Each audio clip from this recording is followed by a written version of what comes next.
Start off with an error message. Yes. All right. Hang on, do I have it? Crap. Just what a way to start it off. All right. Hello, everybody. This is the 2018 to 2019 Sports Banquet here at the Slippery Rock Panthers, I guess the arena. I'm Gabriel Eisler. And I'm Luke Good. And this is Slippery Rock Sports Network. Welcome.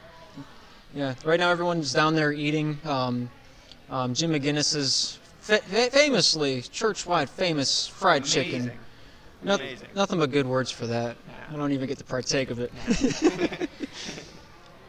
Yeah, it definitely looked good. As I was here a few hours beforehand watching them cook it up, it smelled I bet if you were here during the process, delicious. It would have been a dream. Oh, it was dreamy. I'll tell you that much. Yeah. Yes. Definitely. I think we've had it every sports banquet that I can remember. It's gone way back. That's why they call it his traditional, fried chicken. Fried chicken. No one else can do it better than him. So we used to have a banner up back behind the podium of how many years this has been going on, but I don't see it this year. Sure. How many years do you think it's been? Since the whole program, man, I don't know. That's a tough one. So I want to say it's around 20 years. It's got to be something within 20 to 15 years. In between there, I'd say. We were both in it for 8. That is true. So, yeah, before our time, I mean, of course, we've only seen the pictures, but and the plaque of first place championship in the past. It's going way back. Way back. We still have that, right? Yes, I think it's in the trophy case down there. Have you ever seen the trophy case? I don't believe so. It's just a nice thing to look at. It's nice and full. Might have to add on to the case itself for more trophies to come. Yeah, there's been a lot of big trophies, even if for second place. Oh yeah. And just in tournaments that we've played in. Like we got, what was it, second place in basketball, and it's a massive trophy. Yeah. Like this year's was a tough fought second place trophy. Oh yeah, definitely. But we have lots of different basketball, football, and even our events at the tractor pull and all that good stuff. 2 years in running. 2 years in running, yes. Man. Yes, indeed. Yeah, there's a lot of trophies down there from the sports teams just playing their hearts out. I believe our volleyball team took home, what was it, 2 first-place trophies and a third-place trophy? Yeah, I think it was that. No, we do have first place. Yeah, I think we have 2 first place. First place. We won first place in the preseason tournament at Slippery Rock Baptist Camp. That's right. And we won over in York, the Bible Baptist Christian Academy's York, over in York, Pennsylvania. Overall, we brought 3 trophies back just in this year, which was just crazy. It was awesome. We had an amazing team, which I feel bad for my mom having to do the trophies this year for the team. Oh, it's such a tough choice. This year's volleyball team was huge, and so many great players on one team. It's going to be really hard. It's a tough choice. I think she's gonna. All right, my prediction is she's gonna have like an individual trophy for each of them, like what their main specialty was. That would be awesome. Because I think Hannah was probably the most well-rounded player. Laura was the heaviest whenever it came to attacking. Exactly. I don't know. Cammy would probably get the libero trophy for the best defensive player. Yes. Oh man. Marie, definitely one of the best not the best spikers, but one of the best servers on the team because she had that killer jump serve. Bring that up. Her jump serves were insane, unstoppable. Yeah. From the other side of the court. Martha's just a solid player, like all around the 6. And she had the craziest spiking. It was like totally unexpected. Her spiking form and like where it goes on the court. It's amazing how she just goes across court spike. Really like specialty spike, and it was so deadly to the other team. Yeah. It was Sometimes it's the more unethical playing styles that catches the other team off guard, and sometimes that elements of surprise just gets the other team. And then one of the best things is when you never give up, and a bunch of the players on the volleyball team they would, even if it was a bad hit and went way out of bounds, they'd die for it. They'd like, risk everything to dive for the ball, save it, bring it back. And we've had several plays where the other team start celebrating because of a bad hit someone did on our team where we recover, send it back, and they're just like... They're just dumbfounded. Shocked. Yeah. Because I remember specifically in the... there's, I don't know, a way to pull up the footage, because I didn't think this through. But during the York tournament, Cassandra had like a kick up from the floor, and it went over top of the netting. I believe it was against the home team, the Eagles. And it just kind of trickled over the net. The other team started celebrating, and the Panthers ended up with a point because the ball, by the referee's determination, it never touched the ground. Yeah. And there is footage of that. Yeah. And even in the slow-mo. It's very difficult. Yeah. Because you can watch footage back in defense of the referee. You can watch footage back in slow motion and say that was the wrong call, but the referee has to make these calls on the fly with only split-second thinking, and it's very difficult. It's in his position. There's always going to be 50% of people on the court that hate him. Oh, definitely. Yeah. So there's no way you could like choose, just to spite like, oh, less people will be mad if I do this. Yeah. But it's tough to call those tight calls like that. But kudos to the refs. Yeah, there's a lot of refs that I don't agree with, but there's a few refs that I do agree with. Like, that's true. Do you have any referees that like stick out in your mind from your history of playing, like that you enjoyed, like that I enjoyed? Like you hold them in high regards, per se, versus honestly, when it comes to football, it just like I think back right on the past like 2 or 3 years that we played. Yeah. With the younger college guys. Oh yeah. And the kid. He had played for one of the opposing teams. It was Allison Park. Yeah. Yeah. And he was our ref for a couple years. And I just felt like he called them like how they should have been called. Yeah, he was not just to favor us, but even when it was against us, it wasn't. There was nothing he did that was really out of the, blew out of the sky. Yeah, like a phantom call he pulled out of his back pocket. Which there could be some refs that do. Yeah. There's a few that pop into my mind right away, but I don't know names, so I can't call anyone out. Even if I could, I wouldn't. But there's one referee in my mind that kind of sticks out, and that's the one whenever I don't remember. It was like the last season we played neighborhood at their gymnasium, and it feels weird because it's not field, it's their gym because it's the only indoor that was a field. very strange part about football. Yeah. And there's one older referee. He's more experienced, and I remember just having conversation with him, like, if hypothetically, if this happened, what would your call be? Just so I knew where he stood. And ever since then, like, whenever we see each other, he'll talk to me. I'll talk to him. Like, it's good to have a good relationship with a ref. Like, if you're respectful to a ref, he'll return that with respect. That's true. Most of the time. You can never go in absolutes whenever it comes to that, because some referees just are there for the money. And some referees do know the right call, but they don't see it till after. Mm-hmm. And you can't change your call once you make a call. You can't just change it out of the blue and then be like, everyone gets upset. Yeah, because then later down the line, they'll always look back to that one point and go like, well, you called it this way earlier. Yes. Or, well, you didn't call that earlier. So, some refs may, they're going to make a bad call every once in a while. Yeah, and, it's bound to happen. If they know it was a bad call later on, then but they can't change it. So yeah. It was you just gotta trust the ref. Yeah, there's a lot of bad calls that are popping up in my mind that weren't. Some of them aren't called. Some of them are called. Yeah. There was, going back to neighborhood. Seems like a lot of memories from neighborhood. There's a lot of neighborhood memories. I can agree with that. Whenever we had TJ and Josh Bretz went up for a catch. He kind of got sandwiched between two of the defensive cornerbacks. Oh yeah. Our pass is actually here now. I'll have to wait for him to man back there and unbelievable orders back there. He's not feeling well tonight, so he's not saying anything. But I just want to know who our pass is here since our pass is hurt. I don't know if he's been known to see the game and stuff, but big supporter of our program, and the leadership we will have him. It's a pleasure. But we're sorry to hear you're feeling on the weather tonight, but so he's trying to keep his distance. I just wanted you to know who he was. I don't. There's no way for me to put this up, except for the channel trailer I don't have done. I have that one zoom in on his face. Let me see if I can pull that up, actually. You should. I'm gonna. This is one of the best clips of the season. But while he's on that, like you're saying, memories in the neighborhood. You're thinking about Josh Brett's and the collision. All right. Was that against Neighborhood? I know there was a collision against Harvest. It was Remember that one. definitely at Neighborhood, because I remember being in that gymnasium, and I remember taking a clip for that. I think it's in the highlight reel somewhere, because he did make that catch.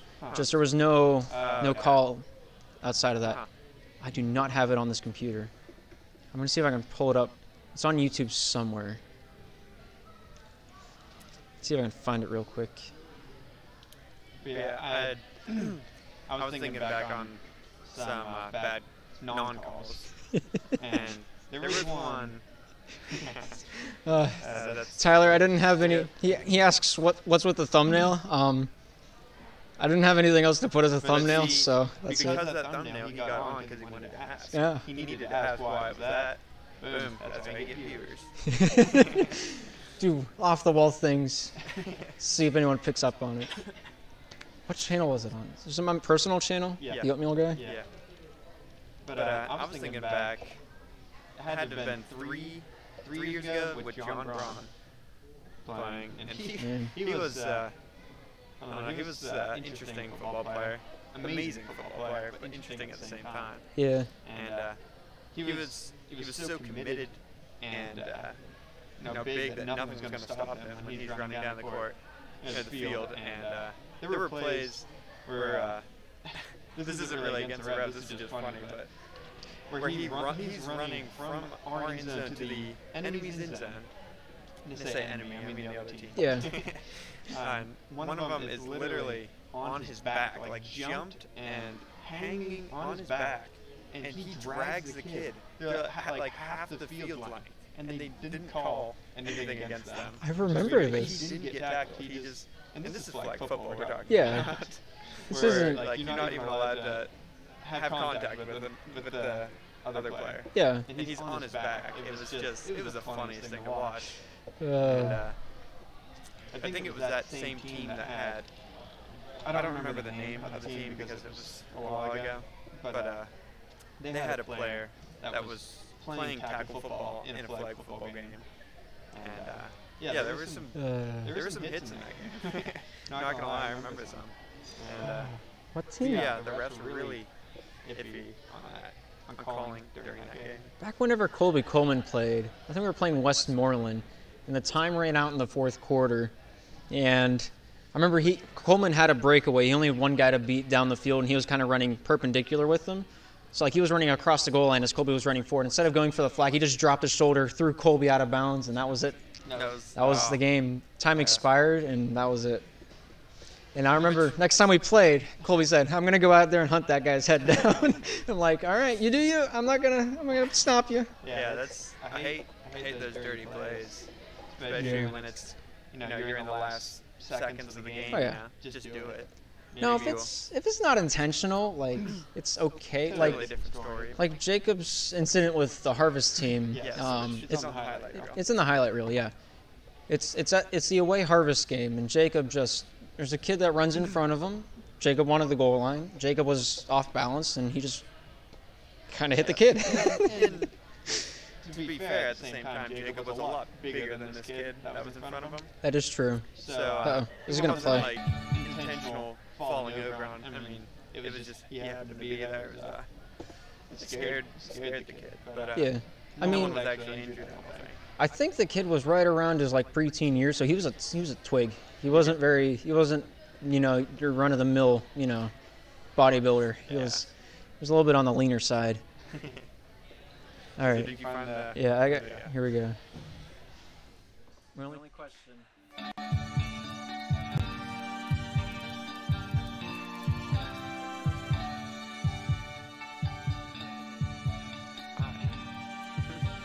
All right, they can hear me now. Okay, they give you a plus. Anyway, so this is what is it? This is going to be the channel trailer for Slipper X Sports Network. I don't have any basketball because I made this before the basketball season started. So if I finish this off, I'll take a few of the clips and put basketball in there. And yeah. Yeah, but it's a really cool way, kind of like showing who the Panthers are and and the teams. They play as they do. Play as they do. That was a really good one. Crazy. Crazy one. But yeah, there's lots of good plays. Oh yeah. Watching this. And everything happens like bam, bam, bam, bam, bam. And there are a few old clips. Oh Right? yeah. Wait, there's one right there. Bam. Oh, it didn't do the thing. We're trying to find a clip of Pastor. I go back too far? There, it's right here. Yeah, there it is. So I'll kind of pause it so you guys can see. Now this was a picture one of the fans took. I believe it was. It's probably my mom Yeah. watching. Yeah, right So this is Pastor holding a football, looking like he's in the middle of a PTSD flashback. I found this picture on Facebook somewhere, and I thought, you know what? I'm going to put this in the channel trailer. Let's see what happens. It's exactly what the channel trailer needs. Yeah. Because the music cuts out. It dies off. Yeah. And then it goes, and then it just zooms right into the... Perfect. Here, I'll cut us out and let you guys just see for yourself. Yes. Gotta see it.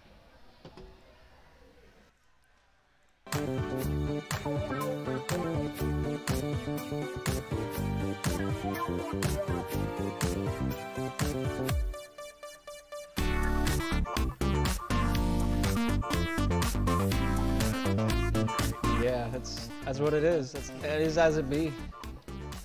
But yeah, there's a lot of. There's one of Rastelli back when he played. Yeah, because he actually didn't play this year. Yeah. But he did play the year before, and yeah, there's a couple clips. Yeah. There's actually a decent amount of, like, there's one of you. There's me. Yeah. I love it. And there's one of Jake. Jake has an unlimited amount of diving plays. Yeah. I swear. Anytime I look at a game, there's always one of Jake diving and making a tackle. Yes. There's one of Josh making a tackle. And then there's Laura's offense right there showing. Yeah. I really wanted to find, all right, so there's this one moment that Tyler had against Neighborhood where he intercepted the ball and ran it back for like 50 yards. I believe it was amazing. between 50 and 60 yards. Because we were on our own 5. We ran it back to their 5. So it was a hefty amount of yards by Tyler. If you don't know Tyler, he's a bigger guy. And here's where I don't have the footage of players. There's a ring, like a jewelry ring to Minding Your Voice. All right, I'll pull up the stream and see what happens. Oh yeah. So yeah. So these, in a way, the channel trailers mostly highlights, like from highlight reel. Yeah. Right. It's and then just random clips like that. Some fun little clips thrown in that just kind of make the trailer. Yeah. But yeah, just some great plays, just everyone. Great catches. There's Josh like 3 years ago of that catch. Yes. That's a good one. There's an interception by Jacob. It was nice. Elijah there with that one. That was that past season right there. Yes. Yeah. The double flag between Tyler and Seth. I think it was Riley. Riley Hall. Yes, Through that diving by her diving technique. I'm going more hairstyle. Like that's what I look for when I do volleyball. Because every girl has either different color hair, different length of hair, or different style of hair, and that's what I go off of. Because I can't see numbers. There's you. Dang. There's Nathan. Nathan with a one-handed catch. That was a beautiful play. There's a lot of cool. The one-handed catches always look so cool. Yeah. I can't remember if I ever actually made one, because I was always more like, I'm gonna catch it with 2 hands. It's gonna be more percentage chance. There's no reason for me to go one. Because I was in our first years of playing. Our coach always told us the rule: if one hand can touch it, 2 hands can touch it. Yeah. So there's no reason to go. If you could touch it with one hand like this, you could always go 2 hands. So. Oh yeah, I was looking up to see why the audio is all weird. Yes. How do I do this? I'm just gonna pull it up on We my had phone. someone say that there's a little ring to the audio, but Slippery. we'll There it is. see if that is a real thing or not. I'm just not sure how to fix it. That's the only thing. Yeah.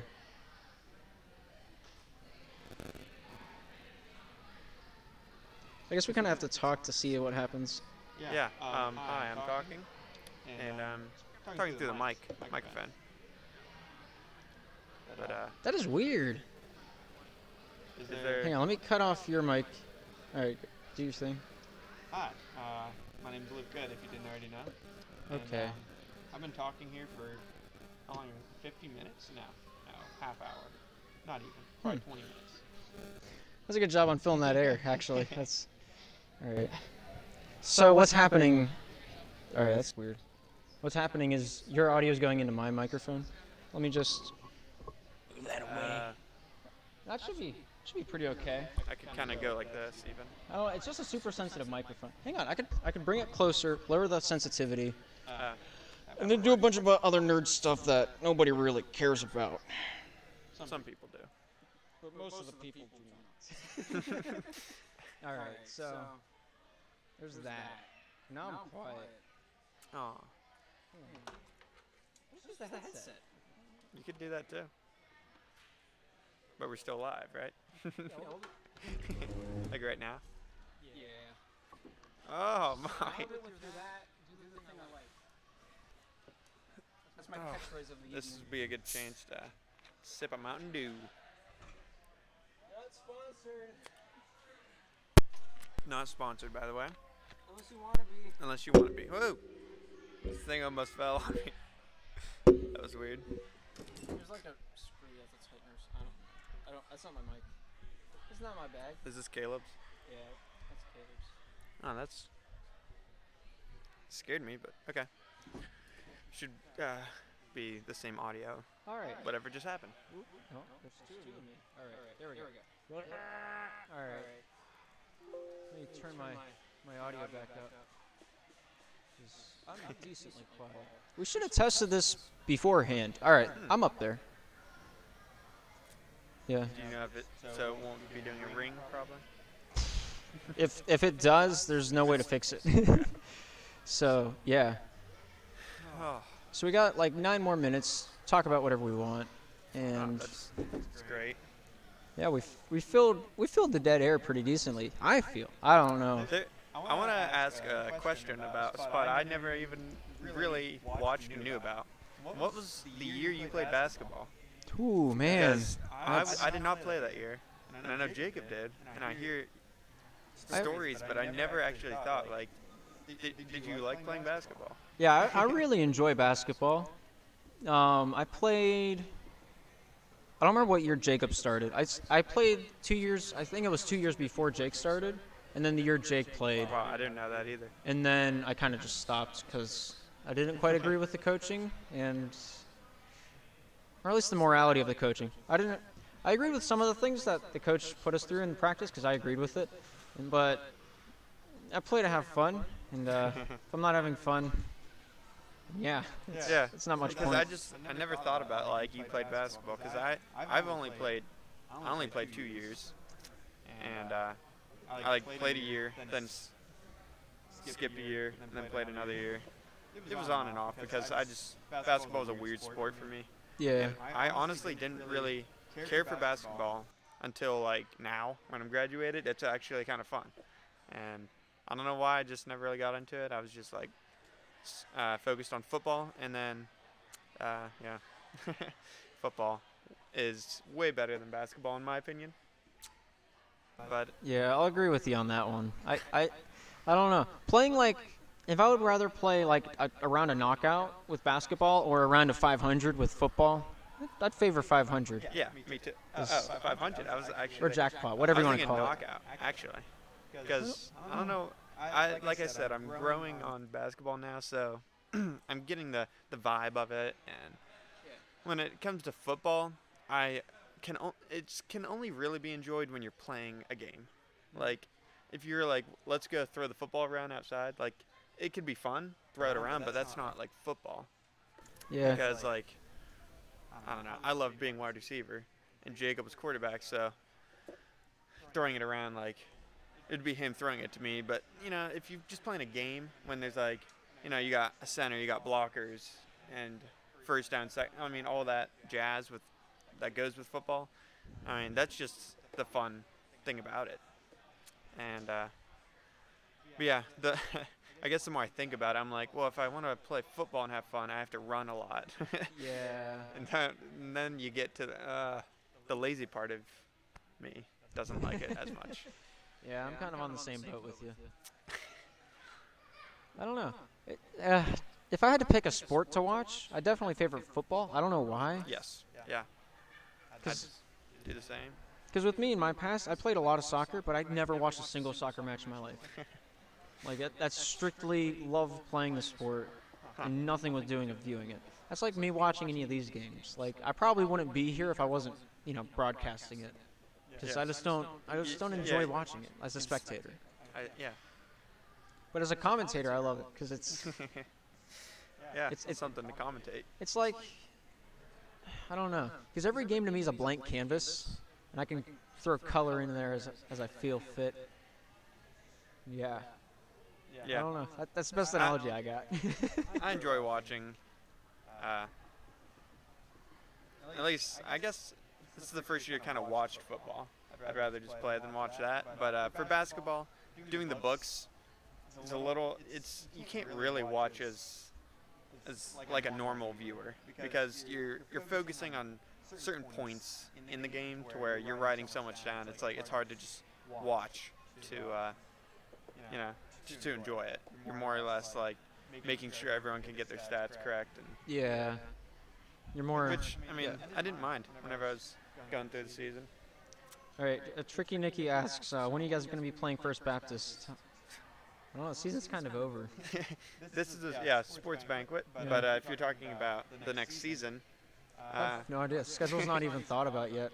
yeah, we're trying to stay to football and volleyball next. Yeah. We have a whole season of that, which I guess the girls play volleyball. Yeah, we do play against First Baptist. If that's what you mean. Then I don't know. yeah, that would be in the summer. That's in the preseason tournament because we're both in that. Yeah. And volleyball is going to be a very different story for us next year because we lose, yes. 5 of our 6 starters. There's a lot of people that are going to be missing, and not just for senior-wise, but Injury-wise as well. injury and a new thing going on in the Grove City area, where if you go to that school, you have to play that sport at school. Man. Only in a certain grade, though. So there's going to be, I think, just younger girls on the team that can't play. Huh. So we're going to be losing a lot of players. Because I think But starting next year, we only have Laura home from starters, yeah. from the starting lineup.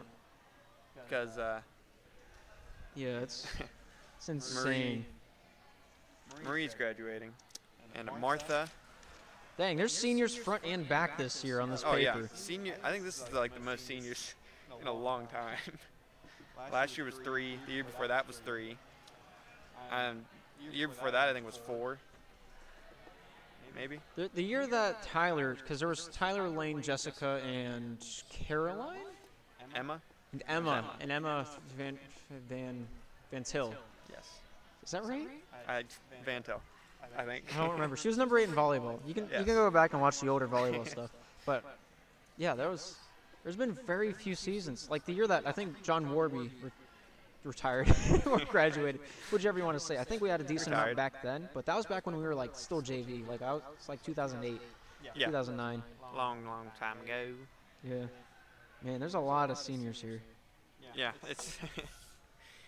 it's gonna be a different season for all the teams next year, for sure. Yeah, The definitely. only team that wouldn't be really changing a lot is football. We're only losing one, which is Nathan Berry. Even still, he's a big part of the sideline, like keeping things light. It's true. Yeah. And so it's not like we're losing our quarterback yet, or Yet. anything like that. Yeah, I believe that's what I said. Next Yeah. season we're losing Caleb Caleb. Eisler. Oh, then it maybe will be a big change. Because he's a big part of the rushing game. If you looked at any of the games before he joined during the Harvest Tournament, like there's no highlights in there. There's 2. All right, I take it back. There's 2 highlights, and those are Jacob diving for a flat. And then after that, it's mostly just Caleb on the highlight reel, Jacob going to Elijah with passes, and that's pretty much it. There's a couple like I might as well just throw it up. You know what? yeah. Let's throw it up because there's a game. There's Jake, like There's right some- off the bat. There was a game with a lot of like Noah Wilson, Yeah. Kyle Dunlap, and Joshua Berry, who got interceptions, and 2 of them got pick sixes. Oh yeah, against the The Allison game of Park the year. game. in my opinion. That was very beautiful. I don't know if I got that. Oh, I don't remember if I edited through that or not. I'd hope so. I know, yeah, this is during the Harvest Tournament. Yeah. This is footage nobody's seen before the highlight reel. Because there's a lot of video footage missing, and I don't know where it is. So I just, instead of going through the hassle of trying to figure out what quarter's which, I just kind of like, it's on YouTube somewhere. But yeah. And also, this was in a weird situation where the volleyball team was playing at the same time. So this was actually, I was recording some of this football stuff, but I wasn't there for all of it. So yeah, it was a lot of weird stuff happening with this this tournament, recording-wise. I think all of the footage in this Harvest tournament-wise is your recording. What am I looking for? Sorry, I'm doing behind-the-scenes stuff. So this one? That is weird. That does not look okay. I might as well. If it's small enough, no one will know. It's morphed. What happened? It just kind of. Oh, okay. It just lagged a bit. That's fine. That's fine. That's allowed. See what happens here. So, like, if you look at the majority of things, that was a sack. Okay. I was very curious on what I was going to say about that, but yeah, that was a great sack. I just noticed at the end. It was just in the corner of the screen. And now this is Titus Bailey being quarterback. Yeah. We had special plays for that. See, with the handoff. It's mainly just to throw them off. In a way, it almost always goes back to Jacob throwing, with occasion Titus. With that last play, you couldn't really see it from this angle, but Titus made like a, he stood right out of bounds and he caught it out of bounds and brought it back in for possession. So if it was from the other side, it would have been a very beautiful play, but just because of the angle, it's not the most ideal. Right here, Jacob, plenty of time because they had defensive no rushers. A way for Jacob to pull up to make them come off Elijah to get him open like that. That was just, I loved the whole concept of that play. It was just amazing. The mental game during that play was pretty rock solid, if I do say so myself. Yes, and it was a close game. We lost by 1 touchdown, I believe. Wow, I wasn't there for that. Oh yeah, you weren't. Yeah, it was 1 touchdown, and we were so close to the end zone and trying to get them to punt it. It was a crazy game. Man. Ooh. So that was on the extra point. Yeah, that was an extra point, but it's still an interception, so it's still a good play in my book. This one's kind of rough to see, but Kyle and Noah shared a tackle there. It's weird to say. It's very odd. Caleb with a nice catch and a little bit of a hip check from the defense. That's happened to you a few times against Neighborhood. I can't even begin to count the times I've been hip checked. They're in the highlight reels, definitely. Titus with a great. Wait a second. Did I just put the Harvest? I feel like this is looping. Yeah, this is only the Harvest tournament. That's my fault. I do not have. I was gonna say, man, there's a lot of highlights from this game. I don't have the footage of the rest of it, except that I do. Hang on, I gotta pull it up on YouTube again. I copied the wrong file. Everything's down there on the. We have highlight reels running here at the event. Yes. And so, yeah. Everything's down there, so I'll have to pull this up real quick. As soon as I see Scott Toth go up into the podium, we'll cut over to him. Yes. So we might just have to cut ourselves off here in a hot second. You said roughly 6 o'clock. It's 6:02. Any second now. It's really any second right now. Right now, I was talking to the volleyball team, doing Scott Toth things. Yeah.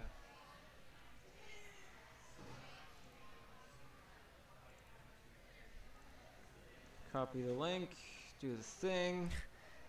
I just got a weird text from Seth saying, "Are you playing Rocket League or are you guys filming something?" And then Kyle asked, "Are you doing Overwatch?"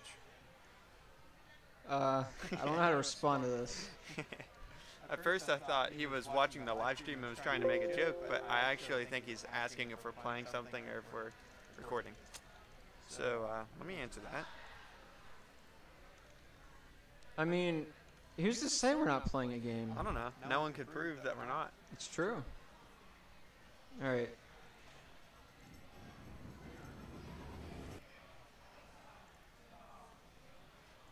Oh, I'm gonna So here's we got it on. Here's the full of everything that people here can see.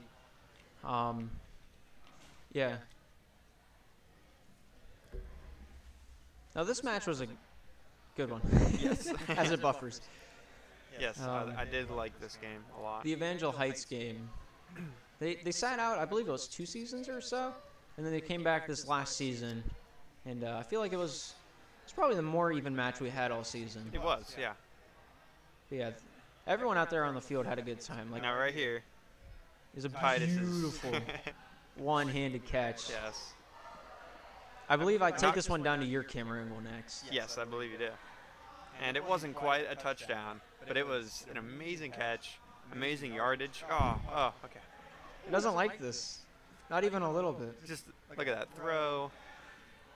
Yes, One-hander got the and glimpse. just snags it for all it's worth. That's Jacob having... It's a big crowd around the TVs. Makes me a little Highlight nervous. Someone falls into that. That's a lot of money. Anyway, that's very nice diving tackle play by Joshua Berry. Here's another look at it. Man, one-handed, sprawled out, beautiful. It's great. Joshua Berry, another. Oh, just another. Get it a third time. What is this drink? I like it.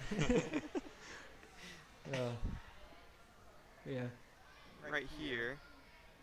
This is a blitz shut down by Caleb Eisler. Yeah, another diving tackle. Just snags that one up and eats it for breakfast. Yes. Them losing eight yards on that play, maybe. Possibly, it was just yeah. great for the Panthers to have a good comeback. Elijah. With the interception. It almost looks like an accidental interception because at first it goes for like a block. And then it's just right there, you know. No reason not to catch it and run. Yeah. Elijah's got enough weight behind him that once he gets going, you do not want to get in front of him. Nah. 100% nah. You will become a pancake.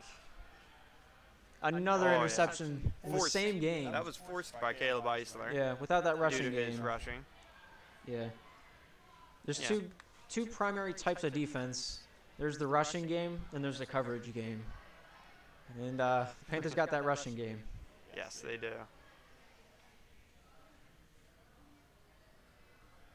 Jacob with an amazing run. Tries to push him out rather than go for the flag. Man. That tackle reminds me a little bit of John Braun's play style where he's grabbing something, whether it's your pants or the flag. It's coming off. That is a John Braun motto. Yeah, it's...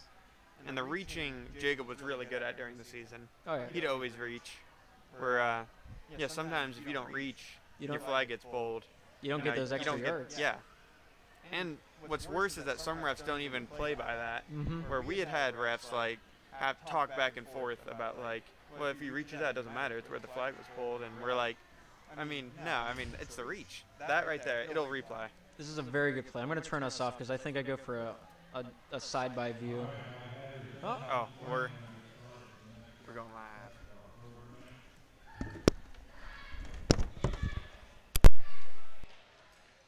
Getting it ready.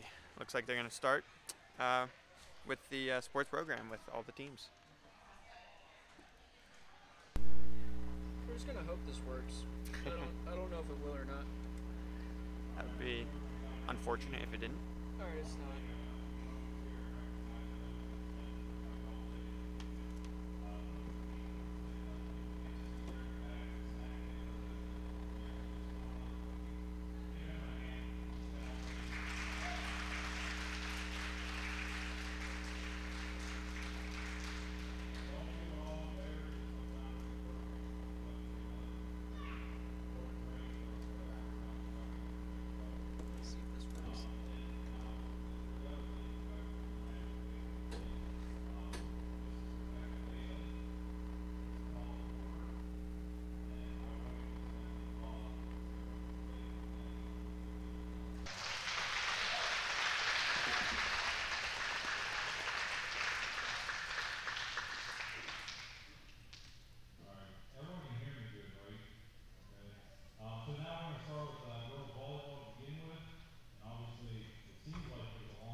in there. But tremendous season. Again, I don't like to steal the coach's thunder and all their, what they have to say. But a great season for the girls. Once again, team chemistry, unity on the team, both the JV and varsity girls. And we had, I think, 21 players participating this past season. So we had a good-sized team. Thankful for all these young ladies that participated over here. And I know they're reminiscing as they watch some of their games over there on the video. But so without coach for JV volleyball and for varsity.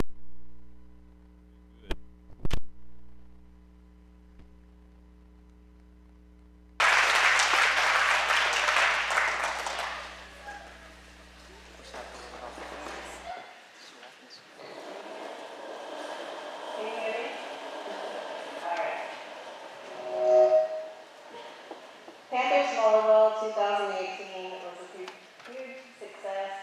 We had a wonderful group of girls this year, and I just want to thank everyone for the opportunity to coach and also for bringing all the families in that we can enjoy the sports program. Our JV girls had really tough competition this year. A lot of the teams that we played didn't have enough players for a full JV, so they would pull varsity players and put them on their JV team. And so the girls had a tough time, but we had victories, and they were sweet victories. It's exciting to watch the JV girls grow and hopefully continue to grow this way. We need some hype over there, but we still had a good time for JV girls. Our varsity team had a really 14-1 record, which was awesome. And we had some really neat things happen throughout the season. We had one night was a double header. And we were all excited about it. It sounded like a great challenge. And then, that second game was everybody worn out. But they pushed through and won both games that night. We also had 3 tournaments this year, which was the first. And I'll talk more about that in a little bit. We had a night where the varsity got to scrimmage, girls from the Grove City College. And that was exciting to play against them. Their level was up there, and it was encouraging to our girls, and they had lots of nice things to say about our players. We had a really neat rotation this year that we kind of made up, and we probably did 3 different rotations of varsity, but our middle blocker madness was our favorite and most effective, and the girls made it really well. One thing I really noticed about our team was the girls really upped their game in the serving. Their serving percentages were really grew this year, and as we know, serving wins game, and I think that really helped us throughout the season. I'd like to call up the JV girls first, and I'll have them line up on this side over here. And the first player I'd like to call up was a new player to the team. A lot of natural talent there. She's never played on the volleyball team before, so it's neat to see her come and caught on serving very quickly. Excited to see her continue with the Panthers, and that's Claire Melvin.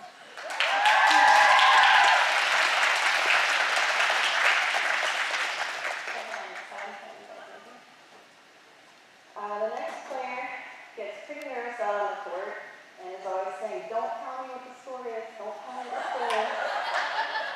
But when the ball's served and the game's on, she's on point and she's got the skills, and that's Ellie Henry.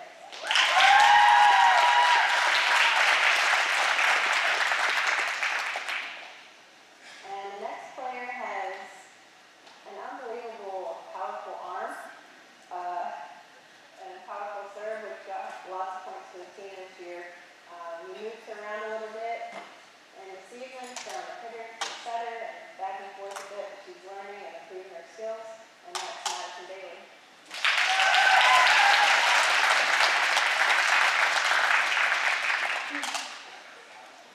The next player was another new member to the team this year, very coachable and consistent on her serving.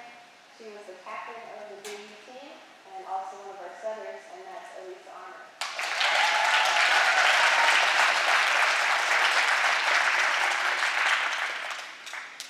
The next player really improved her spike this year, a very consistent player. Last year she was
tripods. Next is one of those players that I hope is where we gain some hype on the team. It's looking promising. Very consistent server. And things really started coming together for her at the end of the season. Just the timing of her striking, and it was looking really great. I'm excited about next year for her, and that's Madison Locke.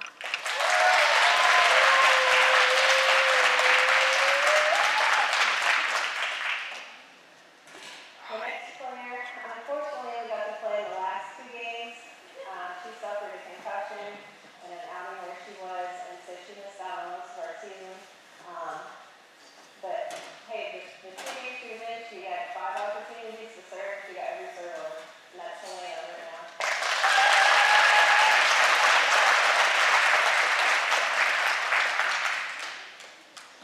Next player I kind of think about as kind of fearless when she walks out on the court. She's got a very strong arm and not afraid to get out there and play, and that is Stephanie right now.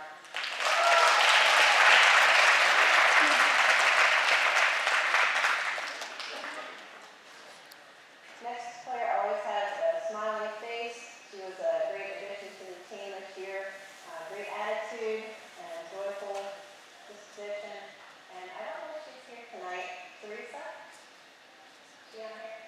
Okay. Give her a hand. She's not here.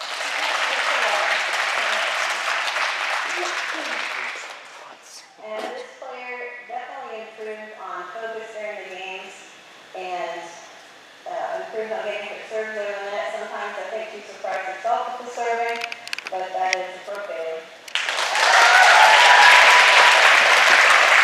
I'm taking this thing off the tripod. I just can't. And quickly, just a few stats to go over. We had some serving streaks that were really great. We actually had 3 players that had 12 consecutive serves in a row, and that was Clara, and then Monica, and Ellen. And also for some other stats, for serving percentage, the top serving percentage was Claire with 99% of her serving. And that was out of 70 serves. That was excellent. Second, who also had 70 serves, had a 93% in serving percentage, and that was Elisa. And then third would be, this server had 117 serves, 91%, and that's Ellie Hendricks. And then for spiking, number 1 with 93% is Juliana Fox. And then 91% was Ellie. And 84% was Monica.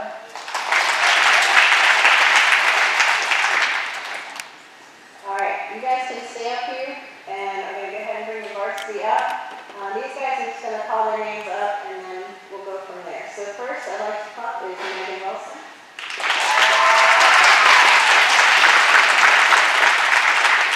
Laura Helm.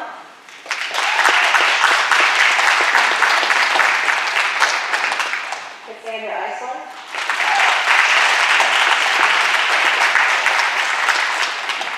Hannah Bitt.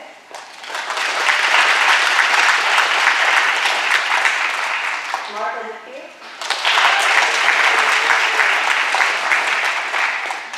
Marie DePue.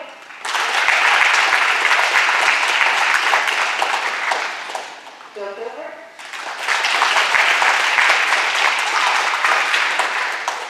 And we won't make Tammy and Kylie come up at this point. We might later. We'll see. Alright. You guys recognize this? Alright. I brought this with me tonight because it really helped us out this year. We ended up calling it the Bag of Pep Talk. Alright, so we had the harvest tournament in the middle of the season. And I want to do something to encourage the girls, to get everybody's mind on the game, and just to put positive vibes out there. And I asked the girls to each bring just a little something for each of the players, something to encourage them. It could be a handwritten note or a piece of candy or whatever they want to bring. bring one for each of the players. And I wrote my gift in this bag, and then what this bag represented was each of the girls got to pull a paper out that had a note on it, and I had some of these saved from throughout the season. Things like all things are possible. Champions don't show up to get what they want, they show up to give everything they have. It never gets easier, you just get better. And don't let the bad play get you down, because the next play could be the most amazing thing you've ever seen. But, so each game or each day of the tournament, I'd fill with new notes, and it was just fun to pick out and read, and to gain encouragement and really think about that throughout the games. And so I put some things in here for tonight, and some things I'd like to talk about and reminisce about throughout the season. So Megan is going to pick out the first one, and you can just hand it to me. And also what I wanted to do was I tried to think of a word or phrase or a few words that I think of when I think of each player. And for Megan, what I think of is the encourager. Megan had a year last year where she was out of sports with a concussion injury, wasn't able to play. And she was able to come back this year and work hard. And she was always encouraging on the court or on the bench. And she talked to me, coach, is there anything I can do? Always helpful. And she really did perfect her serve. She had a serve that would just clear the net and would drop down. I can't tell you how many aces she had doing that. But excellent job, Megan. And Megan pulled out the card that says 3 tournaments. So we had 3 tournament opportunities this year. The first one was the preseason tournament. We took first place in that tournament. Give him a hand for that. It was awesome.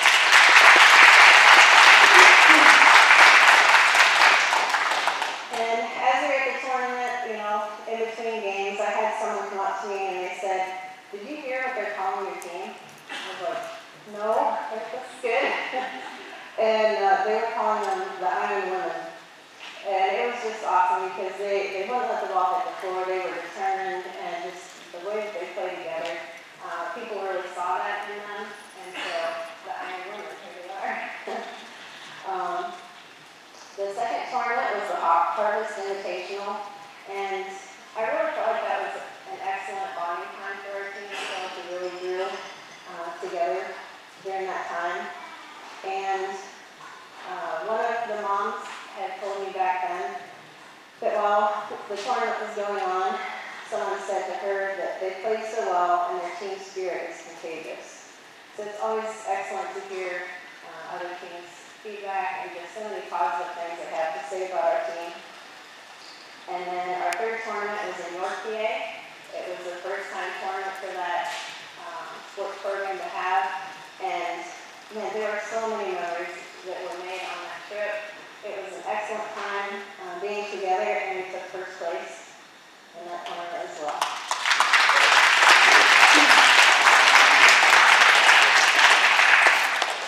I had just a few things written down. Candy whipped the ball through the hoop. Do you remember that play? And we even got it and got it over, but the refs were like, eh. But that was amazing. Yes, that's true. And We got that point. We got that point too. We got that point. That was just awesome. But there were just tons and tons of memories made at that tournament. Laura can come pick next. Okay, I'm going to put this back on the tripod. And so when I think about Laura, we maybe would all think of this same word. You're going to ask her to take huddle. Let's hear you say it on 3. 1, 2, 3. Energy. All right. She was always saying, I got to keep the energy up, guys. And the other thing that I think of when I think about Laura is the smile stare. She was kind of famous for that. When she went back to serve, she would just smile and then serve, and it really quickly came out. Same thing with just standing at the net waiting, she would just smile at them. And I even had the coach come up to me and say, my girls were kind of freaked out by those girls that smiles all the time. So it was awesome. And the varsity team. Oh boy. And she picked out Shipwrecked. This just cracks me up. This is a new warm-up exercise that we did this year. And it got a little crazy in the gym during that time. I would yell words like barnacle, and they'd have to sprint to a wall and like stick there until the time was done. We had walk the plank, where they had to get down in a plank position. We had the crow's nest, which meant they had to find a wall and do a wall sit for so much time. So yes, it was a workout, but it was a fun workout, and I think we'll remember that for a while. Another funny thing is, one of the coaches had asked Diana, man, like your girls' skills are just so great, I just wonder what those practices are like. And she's cracking up and she's thinking, barnacle and all this stuff, But excellent. Okay. Next is Cassandra.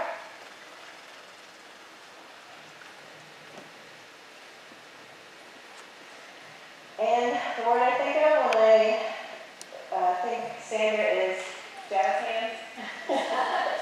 All right, her little thing, block or whatever she does. And she's very, very good at listening to instruction. There's times when she's on the court and I'll call her name and be like, give me hand signals of where to hit the ball. And the next opportunity that she would have, boom, she would hit those holes. And so just a very coachable player and did really excellent with her tips. We will get her spiking more next year. And she picked out Sports Program. And I just wanted to take a minute and thank all those who make it possible. Brother Scott and Miss Emily, please give them a big hand.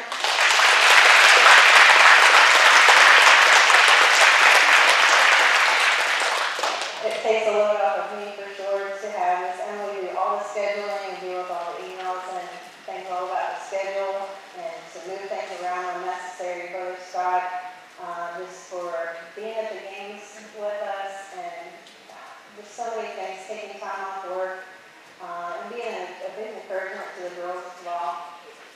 There's just so many things that they both do that I appreciate so much. Brother Jim, our driver, give him a hand, please.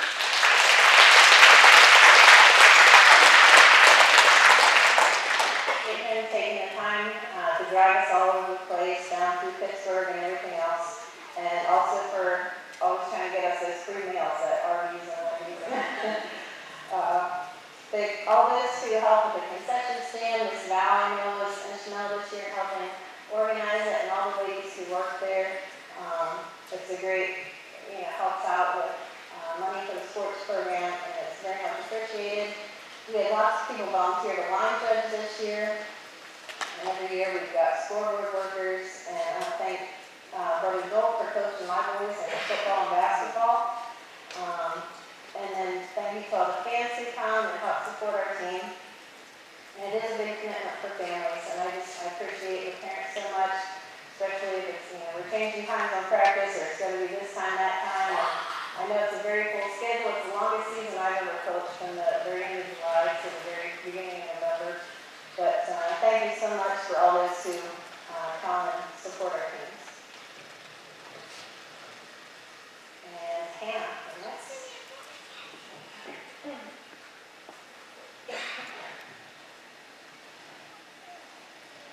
When I think of Hannah, I think of hustle and I think of strength. Hannah was the captain of the varsity team this year, and she wanted to make sure and keep a positive outlook out there on the court. She did an excellent job of that.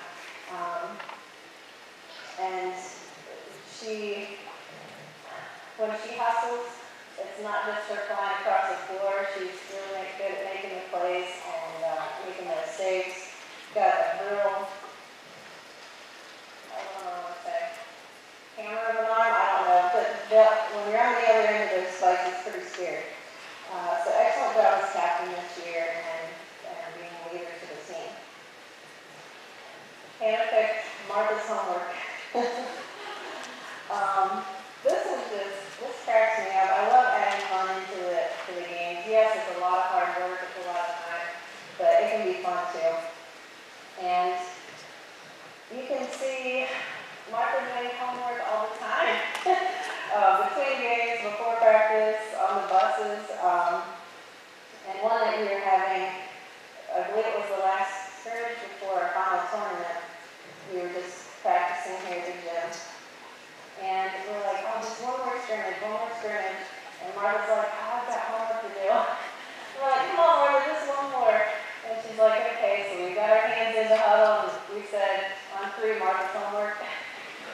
So 1, 2, 3, Martha's homework. And that stuck the whole rest of the season. We said that during tournaments, during games. I'm sure everyone in the crowd was like, what are they saying? And what does that have to do with volleyball? But we didn't care because we loved it. And thank you, Martha, for sacrificing. All right, next is Martha.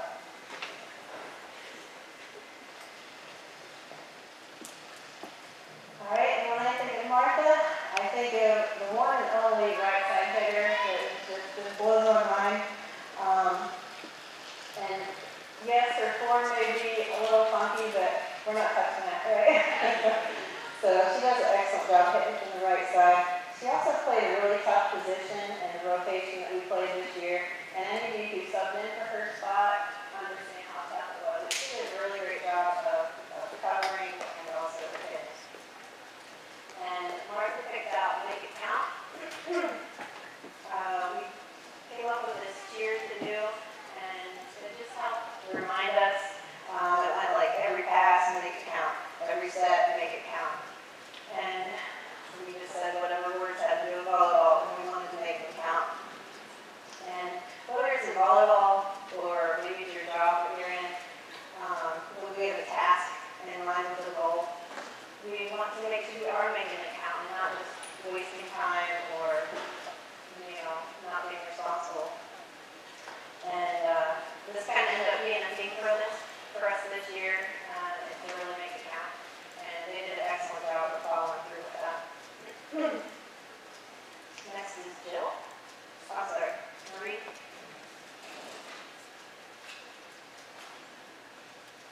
And when I think of Marie, I think of an athlete. She was so athletic, she's got so much natural ability.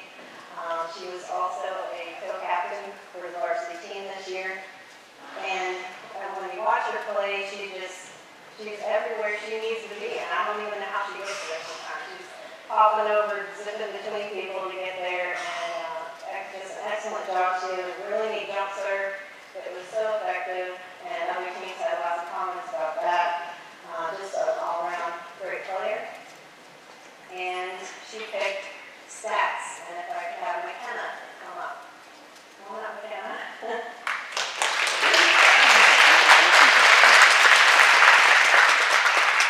McKenna was so faithful in coming to our games and practices, but taking down all the stats for us, and just really appreciate her. She also helped running drills, shagging balls, whatever needed done at practices. She was more than willing to do whatever, and helped me stay organized a lot of the time. And she made very nice printouts for the girls to see their stats for this season. So thank you so much, McKenna.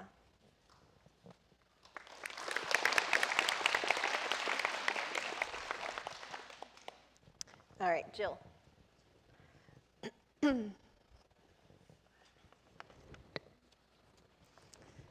right, when I think of Jill, a couple words come to mind. A little crazy, maybe, and ketchup, which I won't go into that story.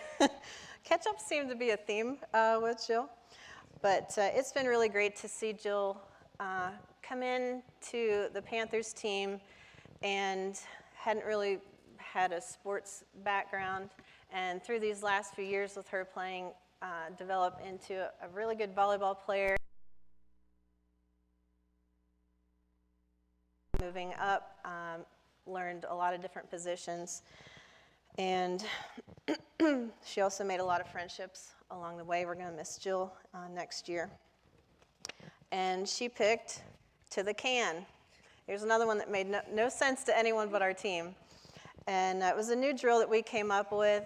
I don't know if they really liked it or not, but we stacked up garbage cans to represent the setter, and we'd run the timer and see how many passes we could get to that target. And it really did help us. It helped us think about where our target is and where to pass the ball. And there was one night when we were in a game and no one was passing well. And so in our huddle, it was 1, 2, 3 to the can, because that's what we needed to focus on, is where we were passing. So this is a good one. I think we'll be using that next year in practice too. And then we've got Cammie and Kylie, and I'll just come to you.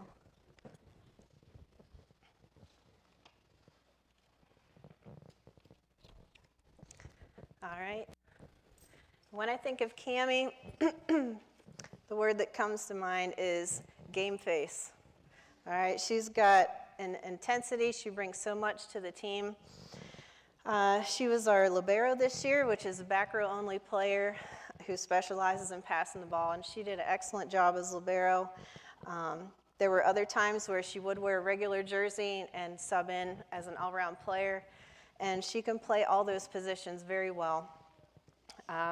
But using her as libero this year, I really feel like it helped our team advance as far as we did. So great job, Cammie, as libero. And Cammie picked the SRSN.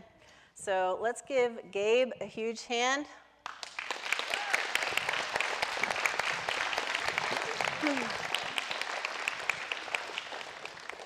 Gabe takes a lot of time out to record all those sports games, and some of them require a lot of editing, others he can do live stream, and I just am so thankful for it. I've got parents who aren't able to be here, but they can watch it live or the replays, and I just really appreciate him doing that. And sometimes the commentary is just as entertaining as the game going on, so excellent job, Gabe. And then Kylie.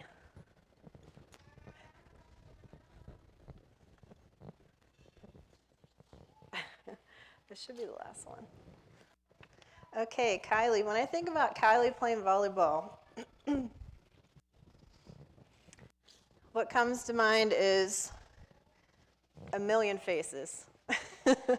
Because Kylie's got reaction to every call that the refs make. She's got a reaction to all the plays that are being made. And it is so much fun to watch. I know at our third tournament in York, at one point, she was just talking constantly on the court, and I don't even think she was talking to anyone. It's like, Kylie, you got to stop and pay attention here. And I just really enjoy watching her play. She moved up to the varsity team this year as setter and just did an excellent job, so great job, Kylie. And this one says, volleyball mom. And this one is all about Diana Eisler.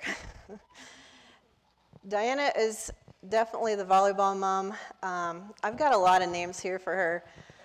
I've got the bookkeeper, the libero tracker, the snack maker, the organizer, my right arm, sometimes my leg, the nurse, the bodyguard, I'm not kidding, the laundry lady, the timekeeper, the helper with drills, the line judge. She actually line judged this year. The candy distributor. She also works a full-time job, and she takes off a lot of time and manages her time around the volleyball team so she can be with us for those. And it was great spending the season with her. I can't wait until next year.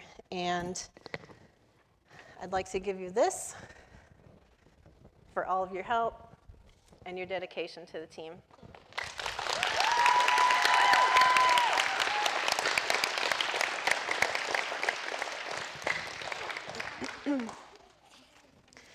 All right, I'm getting close, almost done. Real quickly, a few varsity stats. We also had some really great serving streaks. We had Laura with 15. And also Hannah with 15. You know, those are excellent streaks of serving. For serving percentages, we had Megan, out of 83 serves, had a 98% in her serving. So excellent job.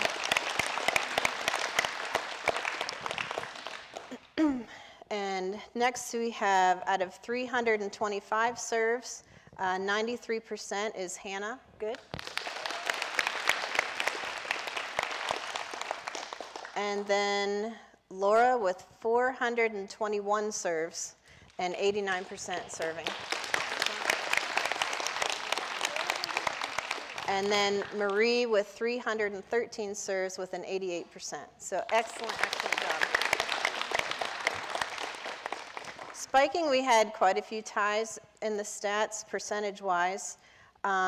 First, we had 87%, which was Jill. And that was out of 164 spikes. Next, we had Marie with 86%.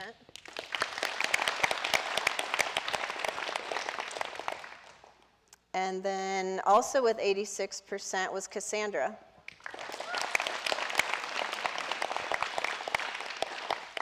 And then we had a tie for the third, and that was 84%, which was Laura and Hannah.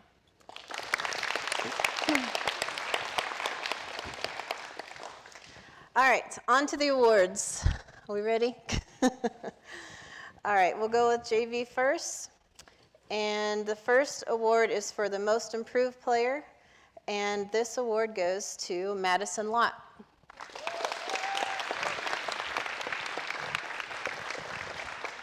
Good job, Madison. And the next award, I call it the Super Skills Award, just goes to a well-rounded player, really good at reading the ball and where to place it, and that's Monica Depew. Good job, Monica. And then the last award for JV is for Outstanding Player. And this player, I had a lot of comments from referees, from coaches, and just impressed with her playing skills. And this goes to Katrina Eisler. Good job, Katrina. And then for varsity, I'd like to give out this award first. It's called the Competitive Edge Award. If you can find it. And this goes to a player who just really had intensity about the game and was just a great addition to the varsity team this year.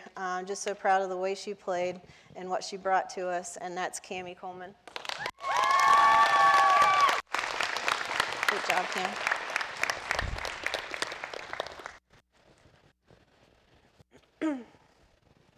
And the last award for varsity I'd like to give out, I'm calling the MV3 award. And this goes to 3 players who are just the foundation of our team. They didn't get subbed off the court. They were there and played their position excellently. Also set a great example of sportsmanship for those to come to play after them. And this MV3 award goes to Marie, Hannah, and Laura.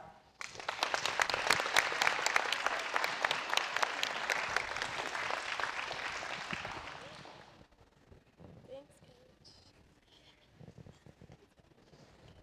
And each of these players for the MV3 award, in the 3 tournaments that we were in, they each earned 2 all-tournament team awards. In the first tournament, it was Hannah and Marie got all-tournament.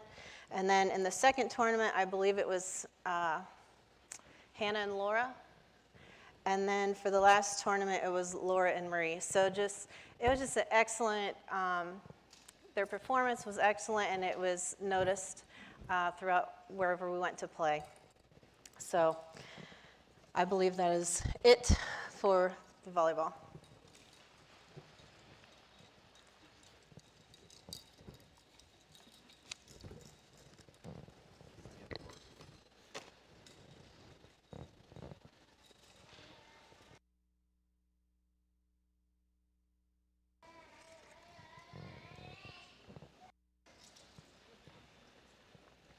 Thank you.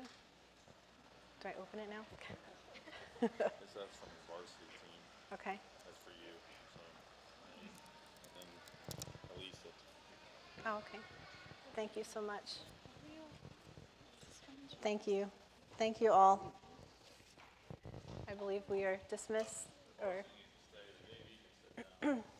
JV can sit. Finish the varsity. Thank you so much for coaching us. Give Coach Adria a hand.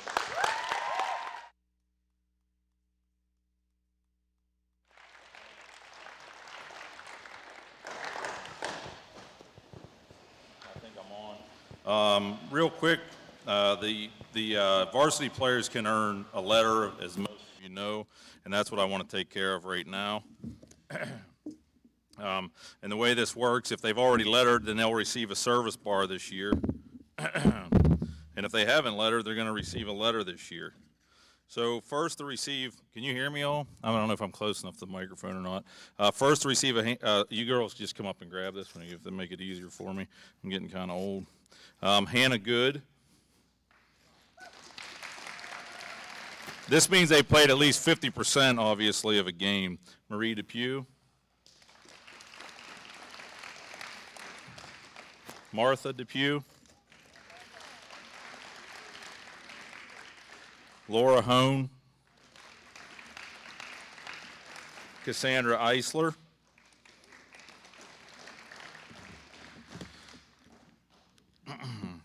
Now, if you all have a good memory, you're going to remember that last year I didn't have my letters when this came about. So I'm going to straighten that out as we go, too. All right, there's a couple boo-boos I had last year that I'll confess as we go. But earning their volleyball pins this year for varsity would be Jill Couvert. And then Cammie and Kylie Coleman. I'll bring them to you.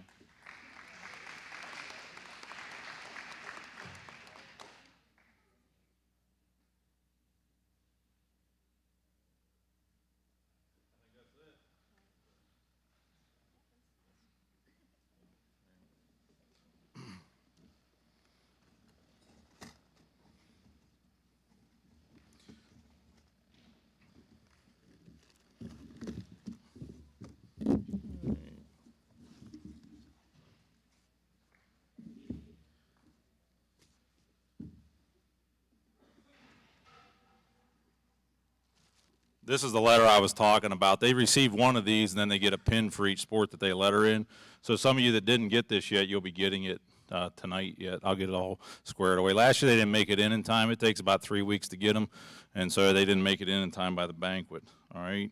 So great volleyball season, though.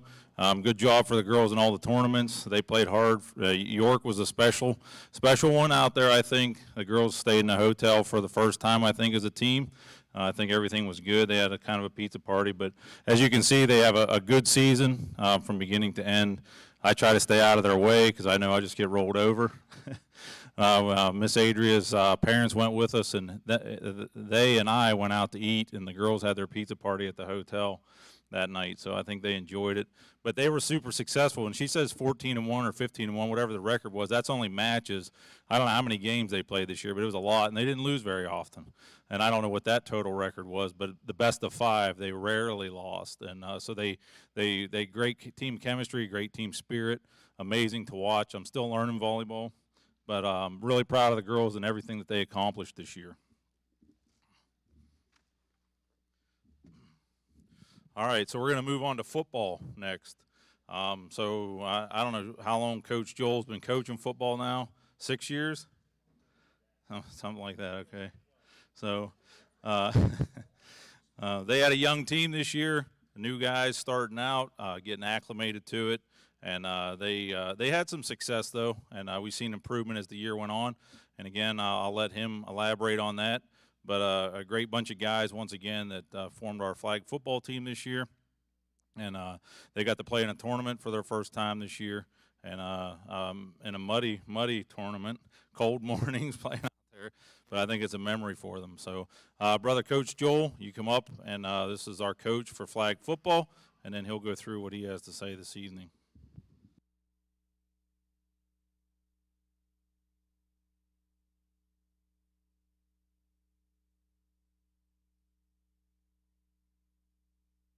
All right, can everybody hear me? All right, I'll just start off by introducing everybody on the football team. So we have Josh Berry.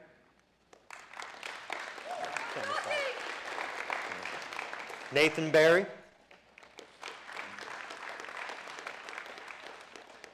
Mark Edinburgh. Kyle Dunlap. Seth Dunlap. Elijah Toth. Levi Toth. Levi around anywhere? Where'd he go? There he is. That's going to be our future MVP right there. I'm serious. All right, Titus Bailey. You're already faster than Titus. Jacob Good.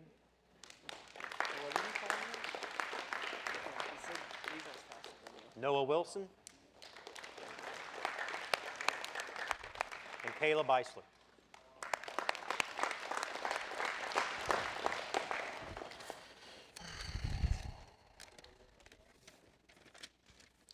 All right, well, what can I say about this football season? We stunk. We stunk out loud. Yeah, it bordered on embarrassing at times, but in fact, I think we set a league record for the first time a punt ever got negative yards. But it wasn't for a lack of effort or desire. We were easily the youngest team in the league. We only had one varsity player on the team. We were basically a JV team playing against varsity teams. The boys gave it their best, and they played hard and never gave up. And they never had a bad attitude, no matter how bad it got. And that says a lot. And you put a man on a good team, and you'll find out what type of player he is. But if you put a player on a bad team, you'll find out what type of man he is. So I learned a lot about these boys this year and who they are as young, developing men. And I couldn't be prouder. There was an exercise we did with the boys at the beginning of this season, and I'd like to do it now with all of you. It's easy. All you got to do is close your eyes and just picture in your head what I describe. So anybody who wants to do that now, you can do that. All right? We're at a game. We're playing against Harvest.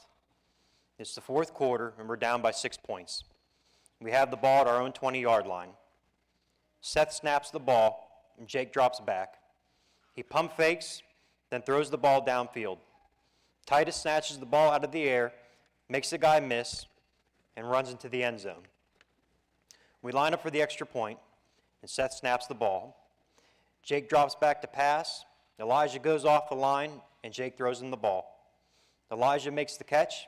He sticks the ball out over the goal line before he gets tackled. The game's over, and the Panthers win the championship. The team is jumping up and down. They're giving high fives and celebrating. Now you can open your eyes. All right. That's our goal. That's what we're working towards. It's not going to happen right away or in one season. We're a young team, but they're going to grow together. They're going to learn together, and they're going to develop into a really good team that competes for a championship. So every time things aren't going our way or we're getting our butts kicked, you just think about that vision in your head of us celebrating and realize that we are one step closer to making that vision a reality. I love these boys. I'm proud of them, and I can't wait to see them grow and develop. And so now I'm going to hand out some awards.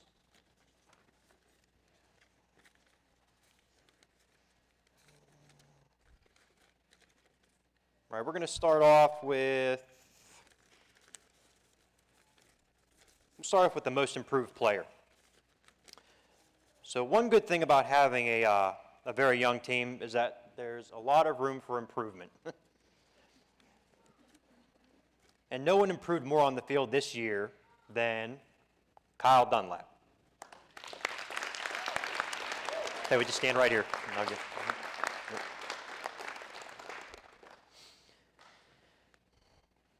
So Kyle had to start at receiver this year at only 13 years old. And you could make the argument that he was our best receiver. He's tall and he has good hands. It can be hard to get him to focus at times, but when he does, the potential and ability to be very good. And I'm excited to see how well he will progress as a player the next couple of years. And actually reminded me of a funny story about Kyle. You guys probably remember this. We were playing a game in Harvest, and Harvest has an indoor field.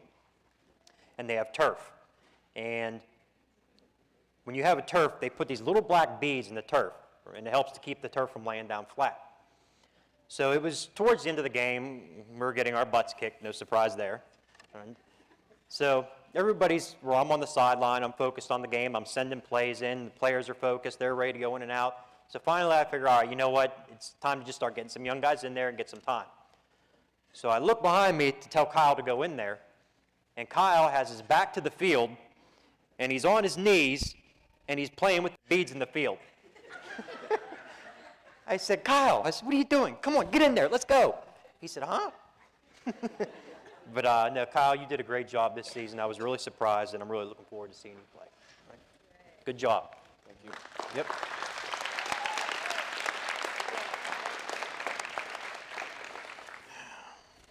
All right, the second award we're going to give out is for Offensive Player of the Year. And this award is going to go to Elijah Toth.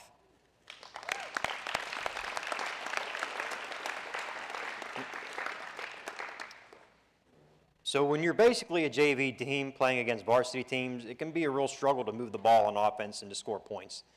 But when we did move the ball, it usually involved Elijah. He played the tight end position and did a good job blocking and going out for passes off the line. He's aggressive when he's blocking and faster than most people think when he goes out for a pass. And if he keeps growing at this rate, we're going to have to sew 2 jerseys together. But you did a great job, Elijah. Thanks, Coach. Yep. There you go. That's for you. Yep.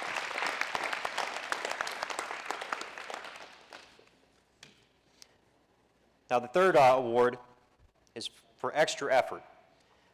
Now, this award, it's about a lot more than that, but I just couldn't fit it all on the trophy. And this award goes to Jake, Jacob Good.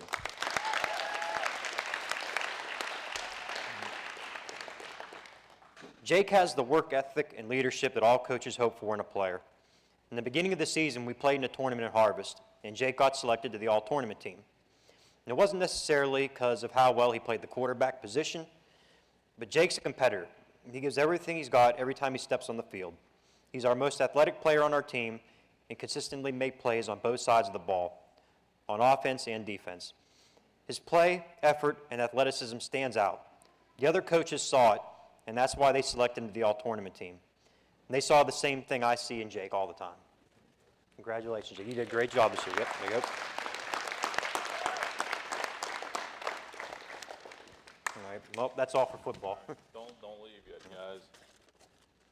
All right, there you go. No, thank you very much. That's a bit of appreciation. Let me give you guys this.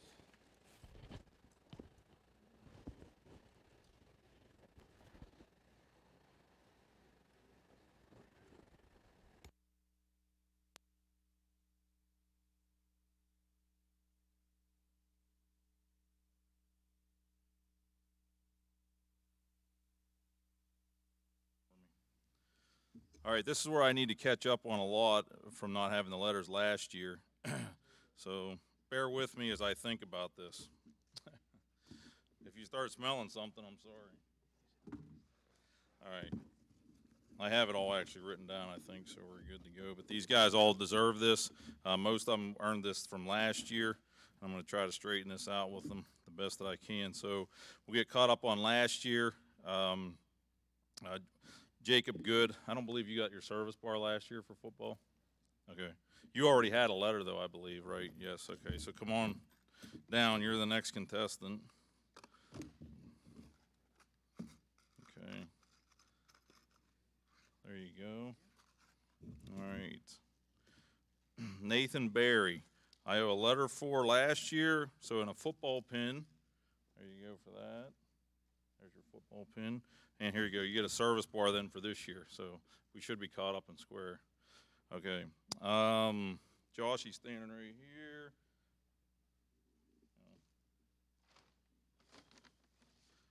And Josh lettered this year in football. So here's your letter and your pin. There you go. All right. Let's see. Mark Edinburgh lettered this year in football.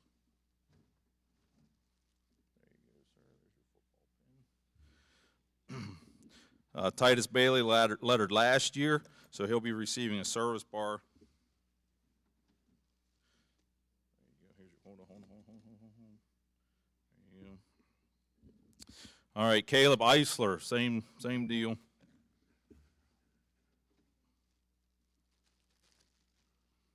There's that. That's from last year. Okay, you forgive me? All right. All right. All right, I got Nathan, I got Josh. Seth Dunlap, I owe him.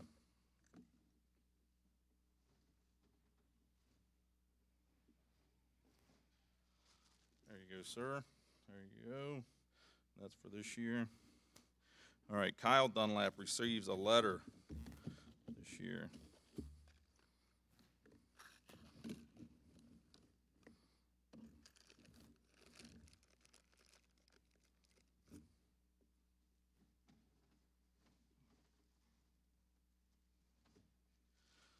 There you go, sir.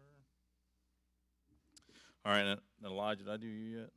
Okay, you're next. Elijah received a letter last year, so he'll get a service bar. And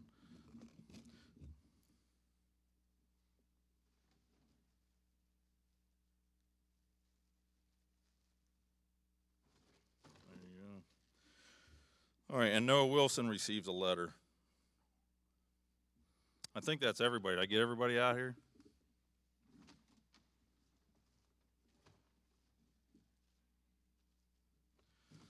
If you don't understand this, it's all right, because I don't either.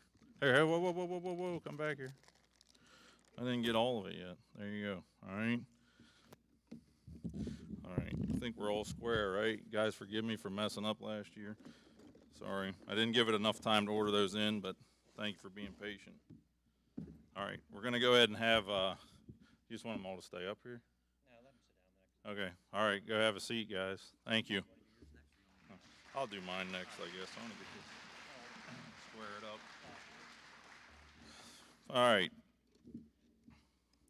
There's still a little bit more of that to take care of, but we'll get there, right? All right, I was the girls' basketball coach for the 2019 season. Our games didn't start until after the first of the year, and I've learned more than the girls have the last 2 years. I've coached boys in different sports before.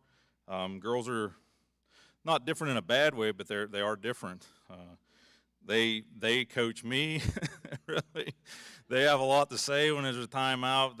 I've said this, I think I said it at the senior night, the girls, you know, when they come over for a timeout, they have so much to share. The timeouts need to be 2 minutes for the players to talk to the coach, and then 1 minute for the coach to talk to the players. And but they're competitive.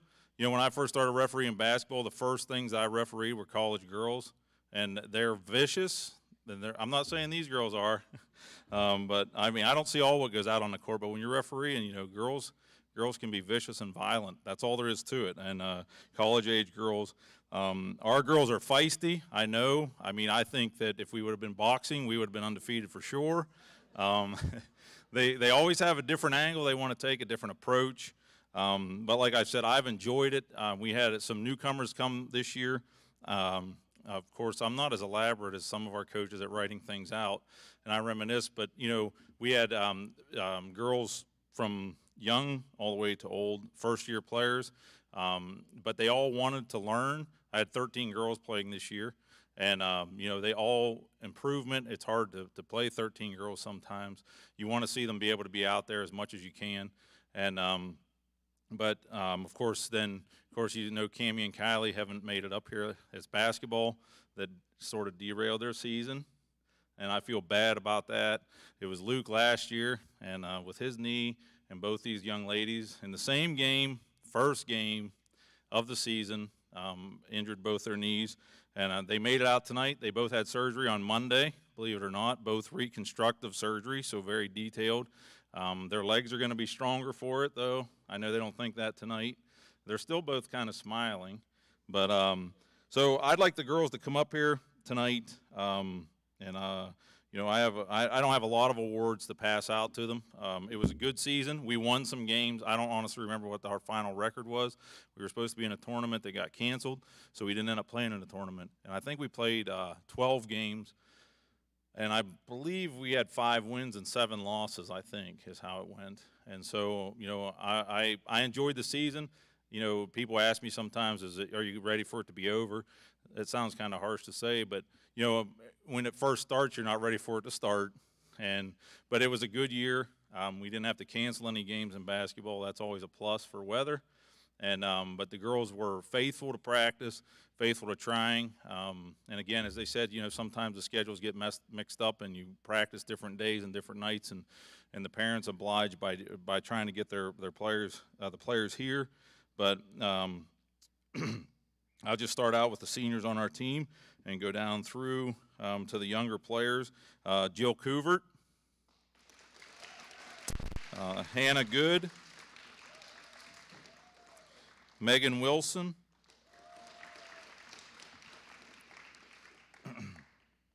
all right, some new girls this year, Evelyn Summers, Jacqueline Nichols, of course, Cammie and Kylie. You can come up if you want to. But, yeah. Juliana Toth, Cecily Rittenauer, Brooke Bailey. Two girls aren't here tonight. Kana Severson and her sister Mia Severson. I'm still missing one. Who am I missing? Cassandra. Sorry, Cassandra. I didn't do it in order. Sorry. I tried to do it by grade, and I missed her. Cassandra should have been up here in 9th grade. Sorry about that. But these girls did a good job playing whenever they were called upon. Again, Cammie and Kylie got injured. That threw two girls, young girls, into the fire. Juliana and Mia ended up playing quite a bit at guard for us, taking that place, and they both did well with that. So much as when we would have home games and we would announce the starting lineups, they always would come and say, please don't say my name first, please don't say my name first. And they never wanted to be announced first. But, you know, I always go with the youngest to oldest normally and announce the seniors last is how I like to do it. And but they preferred not to be announced. But again, it was a good season, a vast difference in ages and players. And I did choose a couple of awards. And again, this is not a fun thing to do. The coaches hadn't really said that yet. But, you know, the girls, they all have great personalities. And girls like to have fun, right, just like guys do. Again, it's an adaptation for me. I want to yell at the girls sometimes, but I don't know if I'm going to hurt their feelings if I do. And, you know, and I don't mean yell in a bad way. Like, I just want to be kind of more forceful so they could, you know, but, and then, you know, they're accepting, you know, when they're new, you know, you take for granted. Sometimes they just assume that they know the things that are going on. And, you know, that when you're brand new, there's a lot more to learn than those that have played for several years. But a great bunch of girls. I want to say Cammie came and sat on the bench even with her injured knee, I believe every game but one. So her spirit was with the team, as was said in volleyball. When she made varsity this year, my words to the coach was something along the lines of that she would definitely bring I can't remember the word I described. I don't know if you remember me saying, but when you said that you were going to move her up to varsity, she has definitely an intense personality about her, a competitive personality. So does Kylie. And but they were going to bring that, and I sure missed having them on the team this year. They were part of the team, but not being able to play. And we're redshirting them so they can stay in school an extra year if they'd like. I don't even know if that applies to high school. Cammie said she'd do it. So, but so I have some letters, and I have to get clarification because I know that Cassandra played a couple of years ago. Did you get a letter for basketball? Okay. But you have a letter for volleyball, right? So you get a pin tonight. All right. And then this is where I need to straighten things out with Jill, too, because this is where you got your letter last year. So. Oh, okay. Another embarrassing moment for me. Did you get a pin? Okay, so you get a basketball pin, and did I give you your volleyball pin already, right? Tonight when you're up here? Okay. Well, I have to. You're only 17 or 18. We got to trust your memory.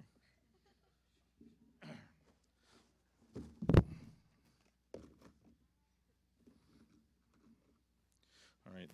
There's your pin for basketball from last year. This would be your service bar for this year. Okay. And also receiving service bar this year would be Hannah Good.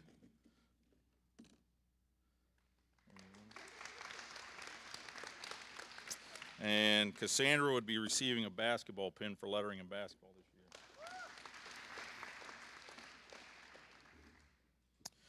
All right. And this year, due to injury, it helped. But Juliana stepped in. It's miserable being the coach's daughter, right? Huh? Is it? Okay. But she stepped in, so Juliana and Mia actually both lettered this year with all the things that they played a lot of minutes, and they got better as the year went on. I mean, again, they were nervous. They're young. And basketball is a little bit different than volleyball. You actually have to go close to the other team, where in volleyball you can smile from a distance, right? So, Juliana, here's a basketball letter for you and a pin. There you go.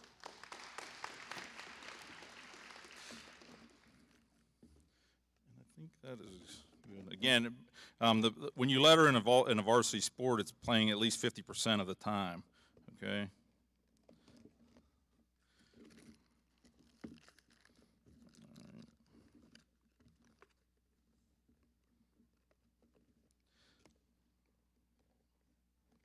There were moments this year where we had really good offensive games, and there was some moments where we really struggled. And there was teams that I was thankful that we played a competitive schedule this year. The girls competed as hard as they could, no matter what the dilemma in the game was. But they fought back from about 12 points down in the game against Bethel at their gym and won that. That was they never quit. Okay, again, like when they come through a timeout, they could be ready to take the girls on the other team out behind the woodshed, and whatever happens out there, I don't want to know about. But their spirit in basketball was always good. They're learning intensity. They have as much intensity as anybody, and just even when they're dressed up nice like this, doesn't mean that they can't be feisty and fight for what they're after. So, being that the Seversons aren't here tonight. I had awards for them also, and I'll be making sure that they get those. But I most improved player this year, and again, I know this sounds partial because she's my daughter, but that goes to Juliana Toth.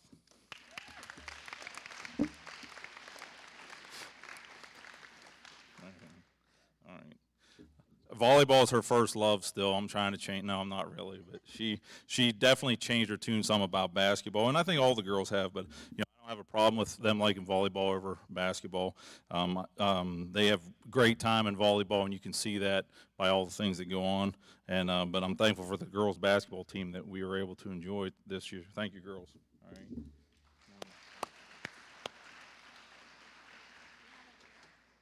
Uh-oh. Are you going to embarrass me? Okay. We have a gift for Brother Scott we put together. And I'm just so thankful for a coach who can put up with us when we're mad while we're losing a game, or if we're excited if we're winning. But he's really done a good job at not yelling at us when he probably really wants to. But just grateful for a coach that puts up with us. And again, just we have a gift for him. And we actually made him kind of like a custom, like a coffee cup, but it says on it, what does it say? It says "Go Fight Win," which was something he always told us throughout the season. So, and then it also says, "You don't scare me because I coach girls basketball." Thank you.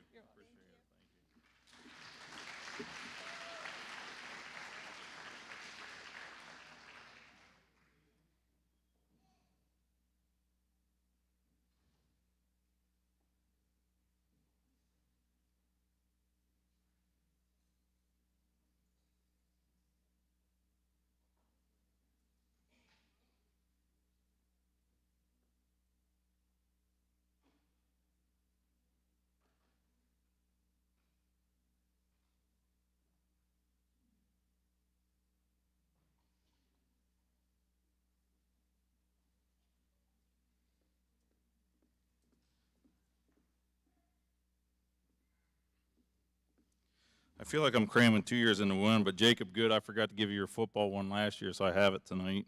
This is all the way back to 2017.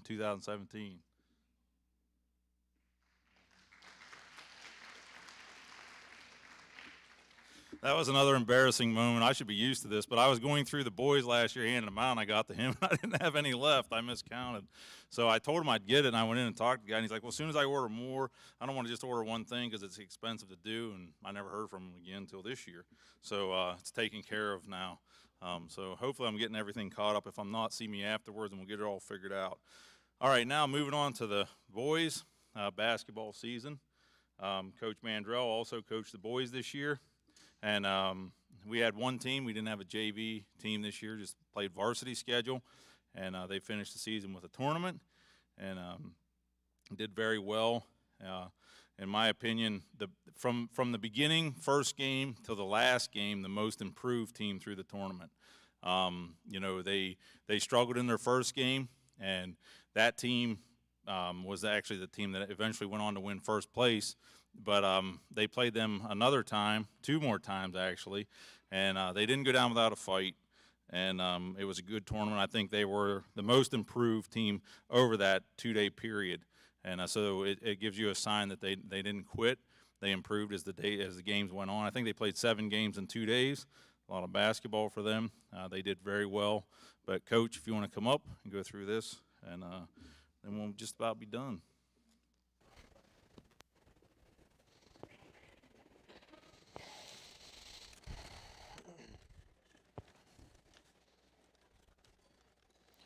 And again, I'll start off by introducing the team. Noah Wilson.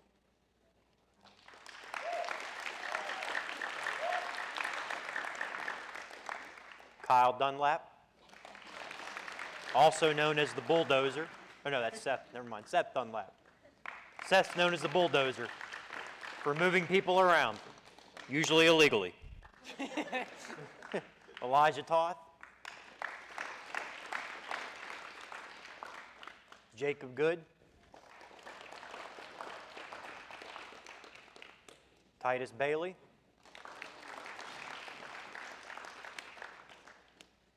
Montana Paradise, he's not here tonight. Sean Horonchek. Drew Restelli. Did I say it right? Yeah, you did. Did I? See, I deserve an award for getting your name right.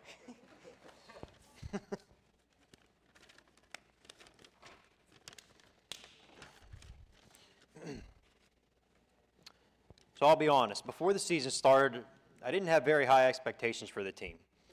We'd lost a lot of key players over the last 2 years, and we were going to have to depend on younger players to step into a starting role earlier than they should have. After the first few weeks of practice, I started to notice a lot of potential, and I became a little encouraged. So finally, when it came time for our first game, I was more nervous for that game than I'd ever been for a basketball game, because I had no idea what to expect.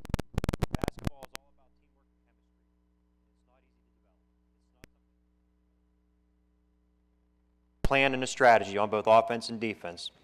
Everyone has to be on the same page and work together to accomplish the plan or the strategy. We didn't win that first game, but we were competitive. And I knew right then and there that we had a good team and that we were going to have a good season, and we did. I had a lot of fun coaching this team this year, and I was so impressed with how much better they got over the season, especially the younger players. We ended our season at a tournament at Calvary in Butler. In our first game in the tournament, we got crushed. I've never seen us play so bad.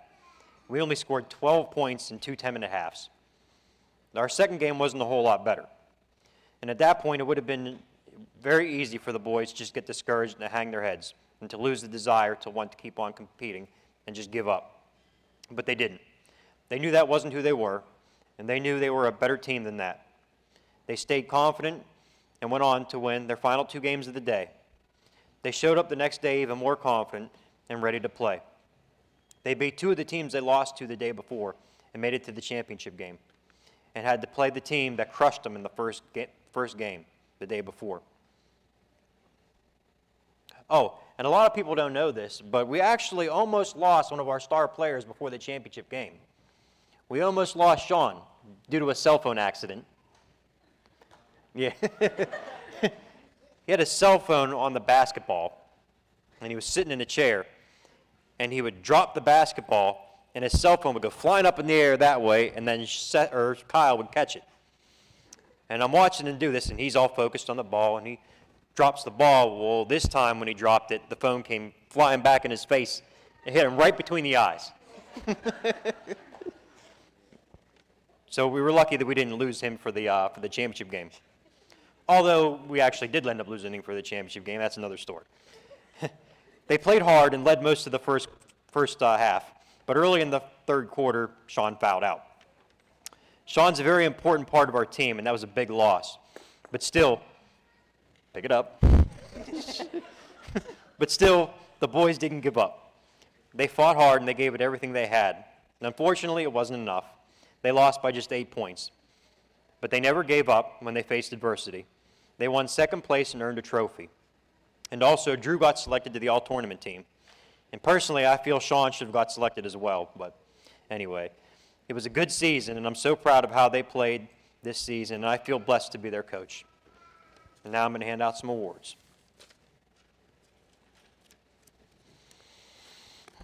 We'll start off with Most Improved Player.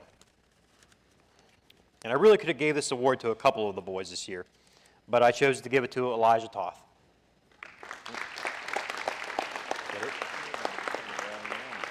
Oh, yeah.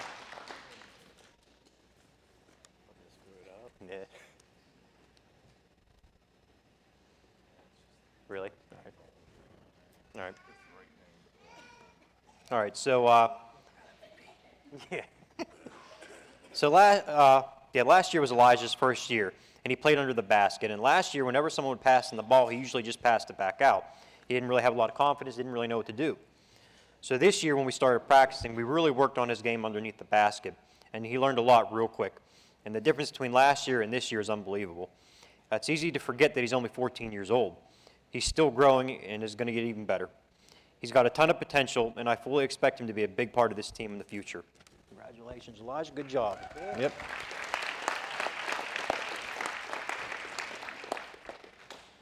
This next award is Offensive Player of the Year.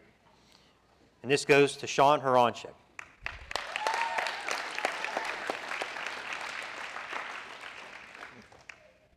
Look at it, spelled right for once. All right, I can remember my first impression of Sean. When I walked into the gym and I saw him shooting, he has a very unorthodox shooting style. And I shook my head and thought, oh, brother. But Sean's the perfect example of how you can't judge a book by its cover. Sean was our leading scorer this year, and he even had multiple 30-point games. He also earned himself the nickname the Garbage Man, because he cleans up all the garbage they throw up at the basket. He's a huge part of our offense, and he plays under the basket. And the impressive thing is that usually his opponent is bigger and older than him, and yet he often finds a way to win the battle under the basket. And I really look forward to seeing how much better you get next year. Congratulations, good job.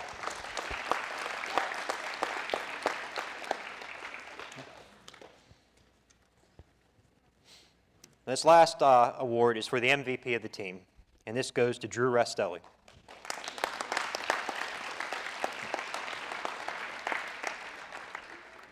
Drew plays point guard for us.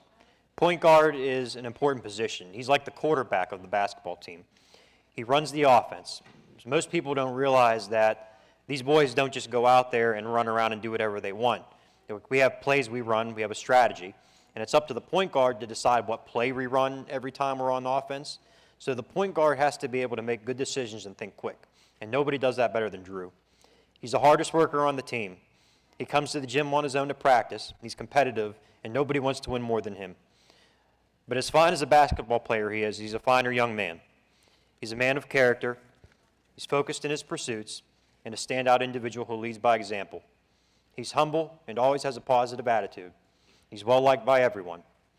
Drew has done a lot of great things on the basketball court, and I have no doubt that he's going to do great things off the court now as well. Congratulations, you did a good job.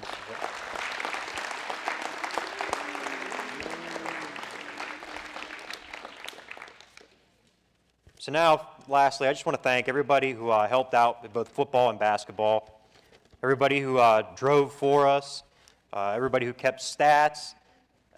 In football, people who held the down marker for us, did the goal, kept score for us, and I especially want to thank Gabriel Eisler.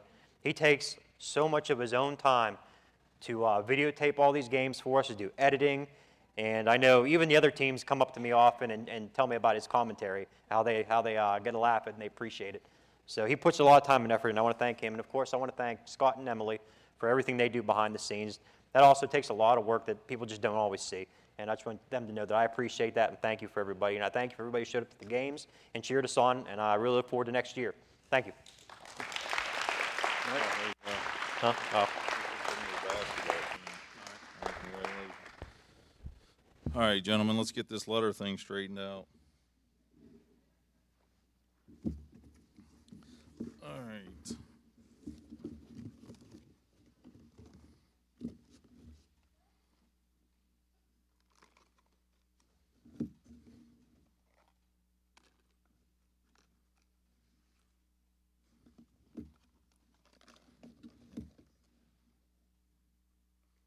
Oh, where's the basketballs?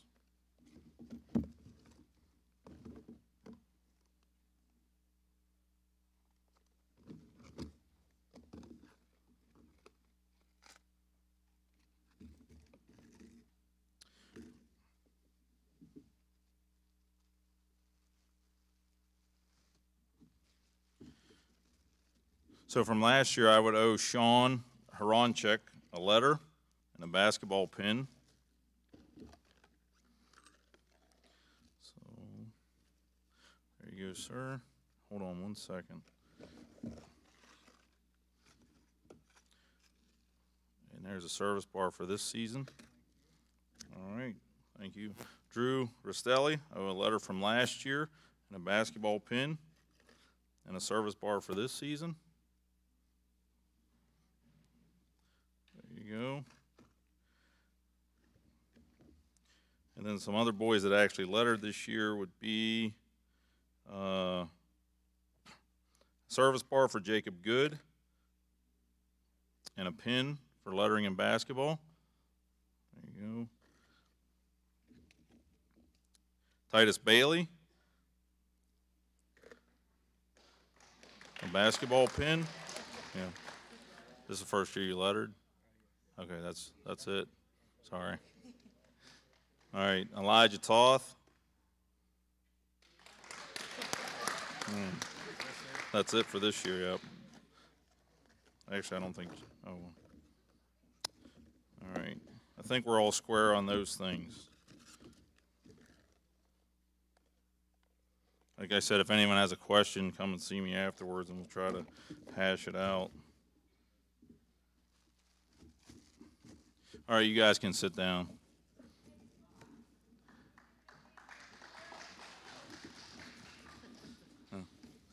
We're not quite done yet, but do you want to do it now or you want to do it at the end? Okay.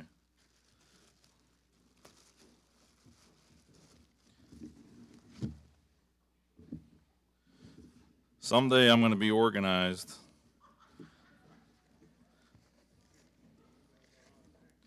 Huh, yeah.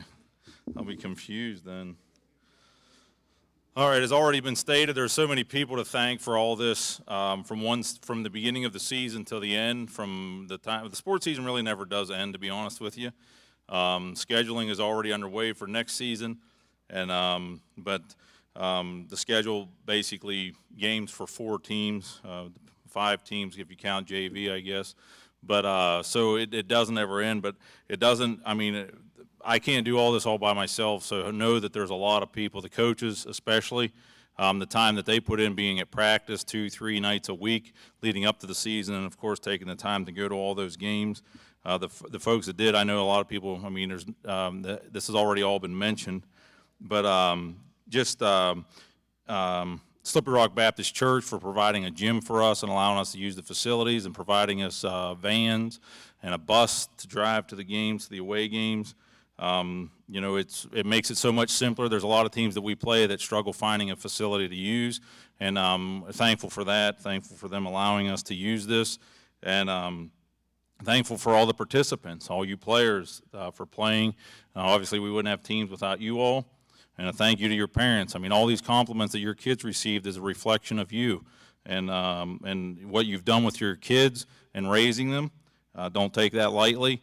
We're thankful for them. We're thankful for you and allowing them to participate with us. There's a few people, again, I mean, I know that I might offend somebody, so that's why I waited till the end so you didn't have to be mad at me the whole time. But there are a few that I wanted to recognize this year, and they've helped in other years.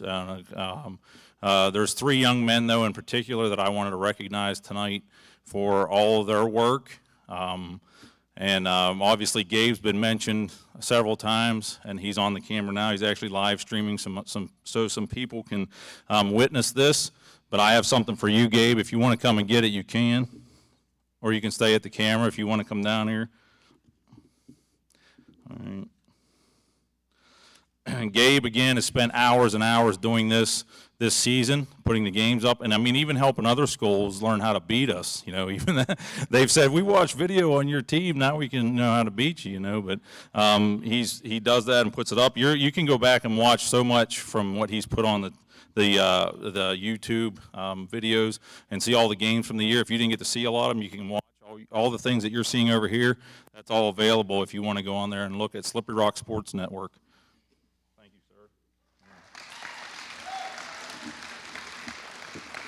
Second, Mr. Tyler Good. You have a speech, I heard. Tyler runs the scoreboard for our games, most all the games. Not every one. He doesn't make it quite here for work, but for volleyball and basketball season. I appreciate him. And the sound. We didn't used to play the national anthem, and he got us a copy of that so we could play it before the games. And but all of his, you know, it's not, you think it's easy just to hit buttons on a scoreboard, but try stopping the clock when the ref blows the whistle every time and then starting it when it's time. Those are the keys, and you get the fans yelling, start the clock, or he didn't start the clock. But Tyler, if you'd come up here, I got something for you. It's all right.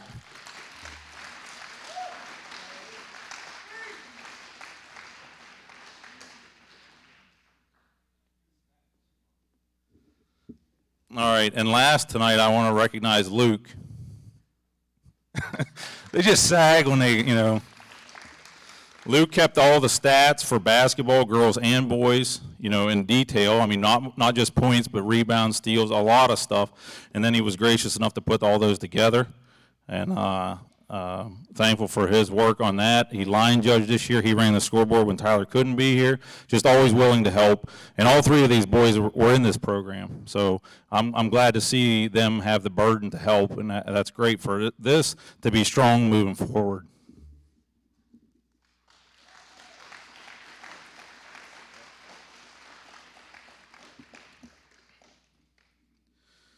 All right, and again, I'm not trying to offend anybody tonight. I know there's a lot of other people that help with different things, and but I wanted to recognize those three. I have one more, two more actually. One more goes to the Eisler family.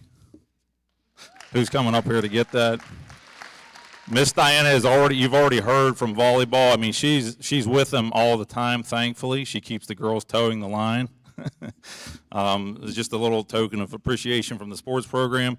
Brother Keith comes to the football games and puts the stats together for the boys so they have something to look at when the season's done.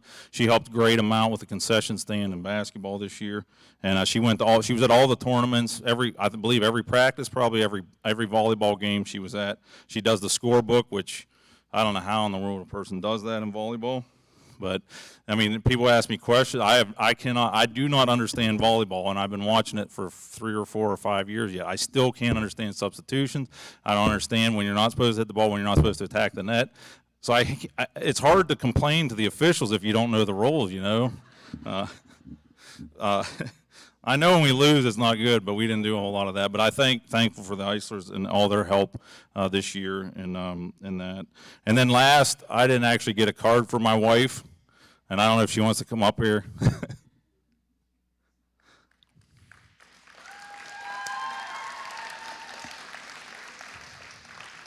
She actually does all the work. I'm the helper, really. But I'm thankful for her, obviously. I don't even really know how to send emails, to be honest with you. I sort of dictated, I guess, what I sort of wanted to say, and then she takes care of the punctuation and all that sort of thing if it's punctuated. So, thank you. She's the one that decorated this for tonight and, you know, sort of planned the food and the menu. And I definitely could never do it without her. You know, working full time, obviously. She sees the emails and takes care of them, and then, you know, gets, you know, just middlemans everything to me, and you know, if you want to say screen, and not really screen it, I guess, but just, and helps keep track of everything. And obviously it takes way more than me, you know. I can stand up here and blabber, but it's so much more than me. And I love this program. I'm thankful for the men that started it.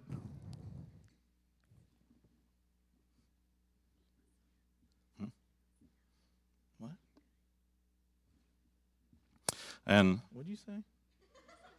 Oh, so yeah, I need to hear you. But I am thankful for it. I'm thankful to see the girls be successful, the boys be successful in their sports. But you know, they're great kids, and again, it's a reflection of you parents out there. I feel like I'm forgetting something, but I don't know. Oh yeah, I got to do the seniors. Sorry. Let's recognize our seniors tonight. I think this is the largest class that we've ever had since I've been doing this. And we have one senior that's not able to be here tonight, Montana Paradise, but we'll make sure that he gets. We have a gift for each one of them.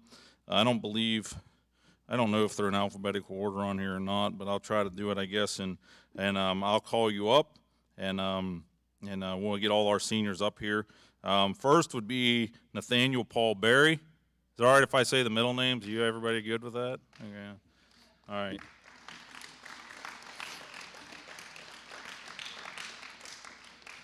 Ron and Laura Berry are his parents. 8 years of football and 8 years of basketball. That's wrong. 2 years of basketball. All right. I didn't do the bulletin either. I don't know how to do this stuff. I'll talk to the editor-in-chief, though, about that. Favorite sports memory, and you probably already read it, screaming and scaring. I've witnessed this, scaring the opposing quarterback during a pass rush. And his plans after graduation are to continue working at Conrad Kitchen and Bath and doing carpentry. Second senior is Jill Victoria Couvert. Her parents are Stan and Darlene Couvert, right over here. Jill played 3 years of volleyball and 3 years of basketball. Favorite sports memory, winning the Harvest game with Hannah's foul shots. I remember that. That was clutch. Of course, we talked about that last year with us losing by one. She made 2 free throws with just a few seconds left. And then bonding on the York trip and winning first place, which you heard a lot about that. Her plans are to attend Geneva College and major in criminal justice. Next, we have Marie Therese. I hate to try to mess that up. Depew. All right. Her parents are Nathan and Julie Depew. Did your parents leave already? Okay. They were here, though. She played 2 years of volleyball with us. And her favorite, I sort of remember this night, too, favorite sports memory, crazy hair competition on the bus ride home from a game. It's amazing what these girls do when they're on a bus. They can sing really well. I've heard them do that. Her plans after graduation is to attend college, study music, pre-nursing, and biology. Next, we have Hannah Ray Good. Her parents are Ryan and Adria Good, sitting right here. She played volleyball for 8 years, basketball for 4. Favorite memory being known as the Iron Women in the 2018 preseason tournament. Plans after graduation, working as a cleaning maid and assisting with the volleyball coaching. Next, we have McKenna Lott. Her parents are Rick and Janelle Lott, sitting right here in the middle. 3 years of helping with volleyball. Her favorite sports memory, watching team grow closer at the York tournament. You've heard a lot about that tonight. I think it was a great trip for the ladies. Even the ride back, I mean, we never did talk about that. I mean, it was like flooding out there. I mean, the van floats. I can't believe it, but it does. It floats. It felt like it was floating some of the time. Plans after graduation is to study cosmetology at the Crown College. Montana, again, is not here. Next is Andrew Theodore Rastelli. His parents are Andrew and Catherine Rastelli. Flag football for 1 season, basketball for 4 seasons. Favorite sports memory, ending last season by defeating FCA. Plans after graduation is serve in the U.S. military. Next, we have Megan Wilson. Her parents are Todd and Becky Wilson.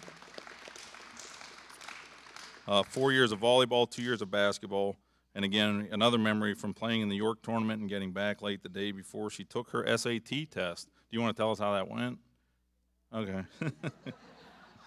All right. Her plans after graduation are to attend college for nursing at Butler County Community College. All right, I have a gift for you all. Just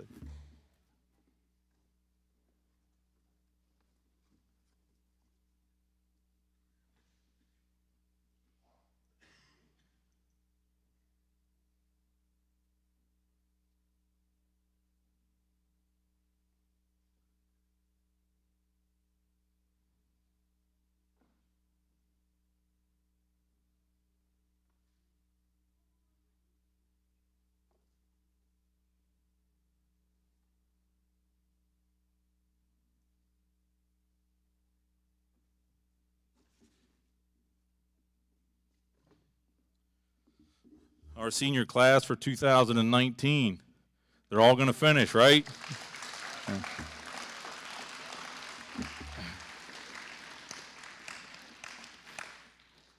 All right, if you were a student athlete this year, I'd like you all to come up here, if you can. Stay close on this side. This is only if you want to get some pictures of the teams that we had this year. And I know we do this sometimes afterwards, and things kind of get scattered about. And but normally people want to get some photos, so stay on this side, girls. Everybody, that way that Kylie and Cammie can get in the photos if they'd like. Maybe nobody wants to take any pictures. Yeah, everybody on this side. Okay. All right. Listen, they want to do the Panther cheer. All right. Are you players ready?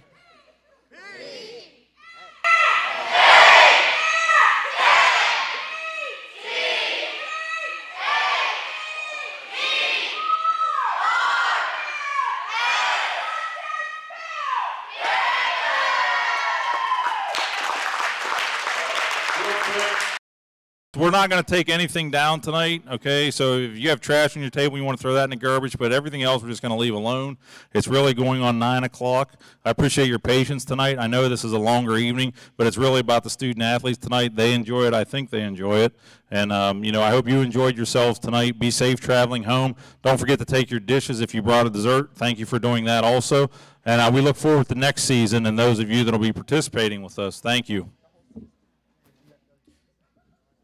Did any of you seniors want to say anything? I forgot to ask the seniors if they wanted to do a speech. Did any of you?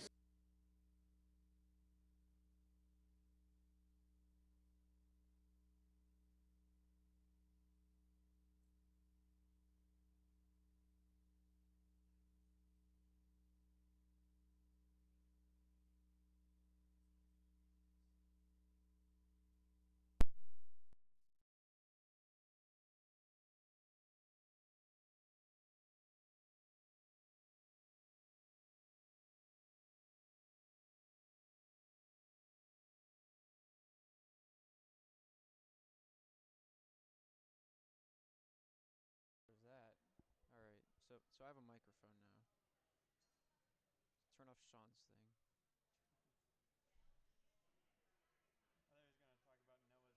Card throwing skills. Noah stuck a Sheets card into the wall at the locker room. Oh yeah, I heard about that. Yeah. I think there's a picture Sean posted or had at least. Then later I think he hit Sean and like made his lip bleed or something. Oh my gosh. Something weird like that. Alright, almost everything's set back up. So we can do the thing. Alright, it's a little too zoomed in. Let me do the... Something like that. So yeah, I don't know what else to add. I'd say that's it was mission accomplished. Mission accomplished. Great way to end the season for the Slippery Rock Panthers. Indeed. I don't. Yeah. That's. Can't see what they bring to the table next year. Can't see? Can't see. Nope. Can't even see. Can't see It's it so far happen. gone. It's so far away. It's not even in existence. Might not even happen. Yeah. Who knows? Cancel the whole show. You never know. So, that took a accidental turn. Yeah. I don't know. There's not much else to say. They covered all the bases. That's yeah. Yeah. I'd say I'm good. Luke good. I'm proud of that. I don't care if it's decades old. Okay, you do the closing. I don't know. I don't know what to do as a closing. It's your show. I know, but like, yeah. We thank you all for tuning in for the SRSN live stream of the Sports Banquet. Yeah, it was definitely not the most professional thing I've ever done in my career of amateurism, but it was a thing. It kind of got across. It was a project that kind of rode up the wall, the half pipe of amazingness, but I don't. We'll approve yearly. Yeah. Hopefully, right? Yeah. Next year I'll actually have. We set this all up. I like to thank Tyler Good for giving me a direct audio feed to the microphone. For the volleyball part, it didn't really work, so we were just going off the camera's audio feed. And I hit tripods with a fiery passion because all of that was horribly shaky, and I apologize for it. And yeah. Tyler helped me. He showed up around 1 o'clock today, and we figured out a way to get a direct feed.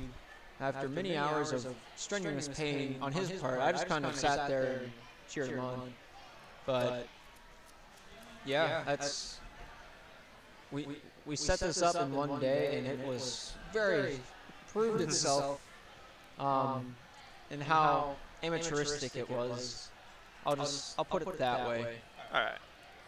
Well, I'd say it was good. I mean, the audio for you, it echoed until I figured out what was wrong, and I'm pretty sure it's echoing whenever I talk right now because I can see the audio levels bouncing up whenever I talk. So I don't know. You want to do like a quick analysis of the seniors and then close her out? I don't. Sure. Our first one's Drew Rastelli. With his 4 years in basketball was what he focused on in sports the most. He did try football with us, and I think he would have played again, but with work, he was able to do basketball. Yeah. And so he definitely helped lead the team to our trophy we got this year. Yeah, he was definitely a captain out there on the court, and even off the court. I talked to him out in the lobby during the tournament, and it was fun to be around. Yeah, great guy. His personality definitely sticks out, and it probably shows the help. If you have someone that's more of a comedy relief on a team, it really helps soothe the nerves on the bench. Whenever I'd go around talking to the players during the like right before the championship game, everyone's like, "Yeah, we'll just play basketball, see what happens." And I might have been a result of Rastelli's personality on the bench. Who's to say? You want to go Montana?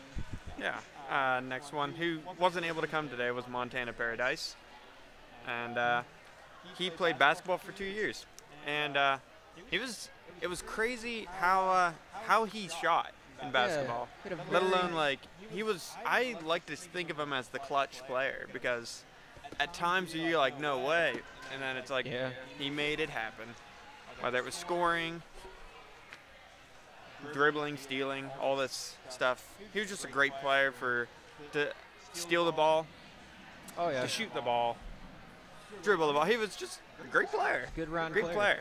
I think as I reviewed most of the season for the highlight reel, I noticed that a lot of Montana's points came from just reading the play and reacting to it and intercepting a pass for a breakaway. And that's Montana. I'm glad he chose to play for his senior year this year. It definitely helped out the whole team. Oh yeah. Yeah, he competed in the three-point competition, and I believe he was stuck out there on the court all alone. Yeah. And if it wasn't that, I think he would have done a lot better because he had all the eyes on him. Because all odds were against him, and he was so close to winning that. He drained a lot of three-pointers in that competition. Yeah. I'd also like to take note of, let's see if this focuses in. Plans after graduation, taking over a garage door business. It doesn't say if it's a family business. It just says it's a garage door business. Yeah, so watch out, garage businesses out there. He will take you. I like to just imagine, like, Montana showing up to just a random garage door business. Like, showing up like, yeah, this is mine now. Dude, that's probably where he was tonight. Yeah, he's already on the ball. Man, But yeah, he was a great player, great addition to the Panthers team. We're gonna miss him. Yeah. Hi, Caleb. How's it going? I need this. Why do you need that? I need it. I gotta go home. Do you want to bring No, I'll pick it up and bring it home. Go away. We're doing a thing. What? Okay. He's just a thief. He's ripping down the highlight reel stuff. Yes. He wants to go home and watch the Flyers or whatever. I don't remember what's going on tonight. He's a Flyer boy. Next, Nathan Barry. Yeah, Nathan Barry. Nathan Barry. It says 8 years of basketball. That's false. We confirmed that during the sports banquet. It was 2 years of basketball, 8 years of football. I mean, I thought that's what it was, but I wasn't entirely sure. But Yes. I'm just, Anyway, yes, he played for 8 years, going through lots of different coaches and stuff. Yeah. And he was just a great guy to have on the team. Him and his brother Josh both have been playing this whole time, and the Barrys in general. It's a good member to be on the team. Yeah. I mean, His favorite sports memory was very memorable, and that was him screaming and scaring the opponent's quarterback during the pass rush, which is very true. We can contest to that. Oh, definitely. He was whenever I believe it was his third year of playing football, he picked that up from Coach Brower. He was the JV coach, and he definitely preached the very highly aggressive rushing game. And that translated into, well, our years of playing, really. Because I still remember the techniques he taught us way back then. But, yeah, I think Nathan took it to heart, and he made it his play style. And that's made him an effective rusher. Because if you're deaf, you can't hear the snap count. Yes. All right. Next would be the volleyball team with the 4 girls graduating. Well, technically 6. Right? 3, 5. 5. Sorry, 5. I can count. I can't either. First one here is Megan Wilson, which, I mean, all these go with, like, what their coach, my mom, had been saying. And just, like, how they all kind of work together on that volleyball team, which, like, this year was unlike any other. It was huge. Hi, Josh. If you're wondering who the red shirt is, you're never going to know. Yeah. But yes, her favorite sports memory is actually quite a few of the players' favorite memory, and that's going to the York tournament, which seems like the whole team just got closer. Yeah, at the place. right into the paper. Yeah, the York tournament was a huge thing because that was the first time anyone in the Panther sports program went a long distance to stay in a hotel for a tournament. Yeah. I mean, that was my first time, and I wasn't even on the team. There's a lot of memories made for me, and I wasn't even part of the team. Like, I was just capturing the moment. But, yeah, it was a good moment for all of us. It was. Yeah. And that's same with the next senior, which is Jill Couvert. Like the coach / my mom had already said, she can be crazy on the court, which is easy to tell from the viewpoint of a fan to a player. She was the first person to lose a tooth during a game. I didn't. Yes. That was the one game I missed this season. The one basketball game I missed. Someone lost a tooth. Yes, that was a pretty out of the blue situation at the moment. It's kind of like everyone saw that she was like covering her mouth, and we're like, I wonder what she did. Oh, she knocked a tooth out. Wow. But yeah, also a great player in volleyball and basketball. Super aggressive. Did she really only play 3 years in volleyball? Yeah. I feel like she played 5. That's my guesstimation, though. Huh. All right. You want to interview Special guest star. Here, he could read off the rest of the seniors. All right. What am I reading? I don't know. I don't know. We're just doing like a quick, brief overview of all the seniors. Hold up, where's the hole?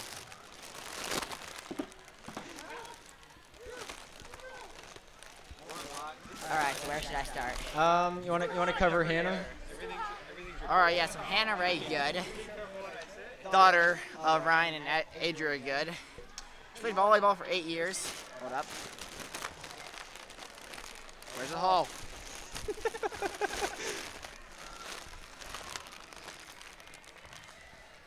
Start singing Stressed Out, man. Just And she throw played out that basketball for 4 years. She likes being known as the Iron Woman in the 2018 preseason tournament. Her favorite Bible verse is Peter 5:6. First Peter. Sorry, my bad.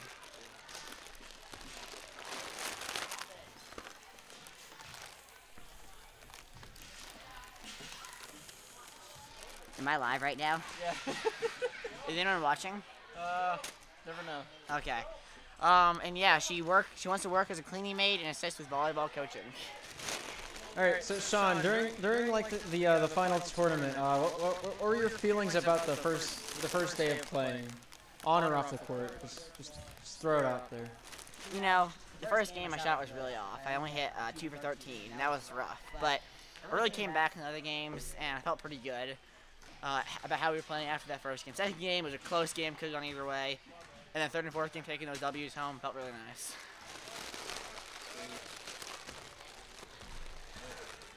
All right, so there's one question I like to ask everybody, and that's, if you were a My Little Pony character, which one would you be? My Little Pony, My Little Pony. I actually don't know the name of any characters. Let me guess. Starship Rainbows. Starship? That one? No. I mean, don't ask me. I've gotten that answer quite a bit, actually. I'm actually quite impressed that not everyone knows at least one My Little Pony character.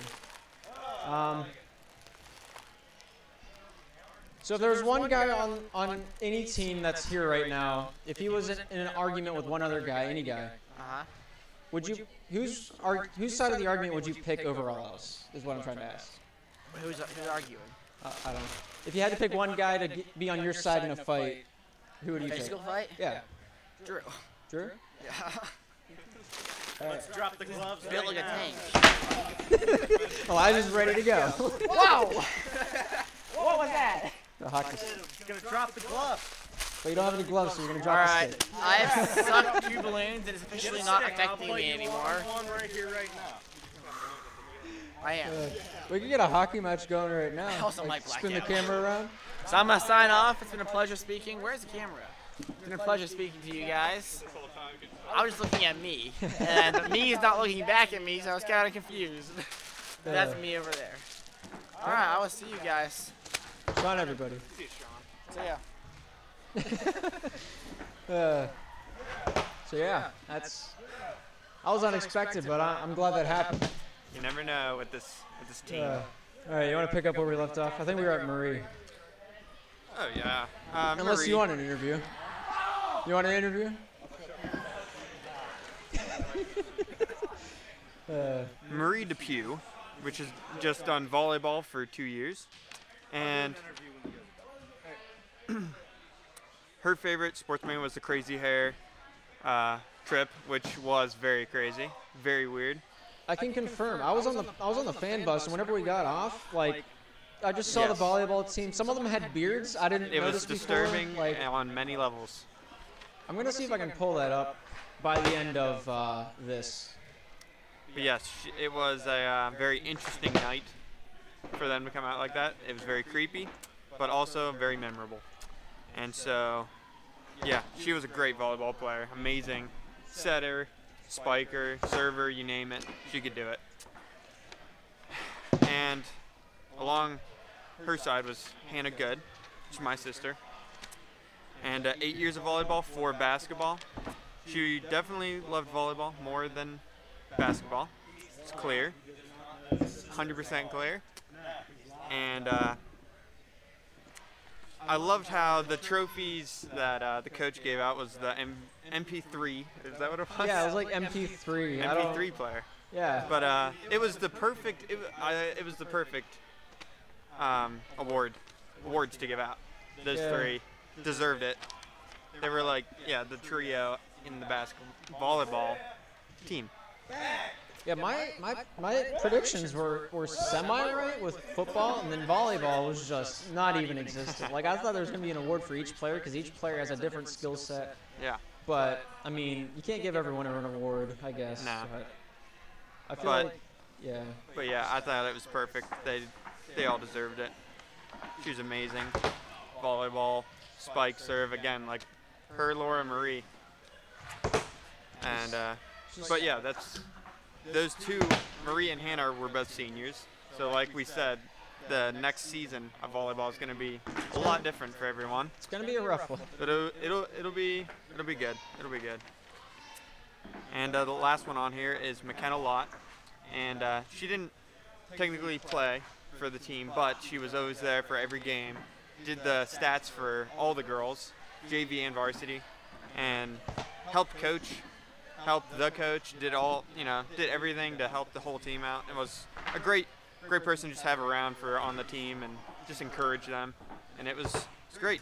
And yeah, losing the 5 seniors in volleyball, it's going to be different. The two seniors for basketball, and then the one for football.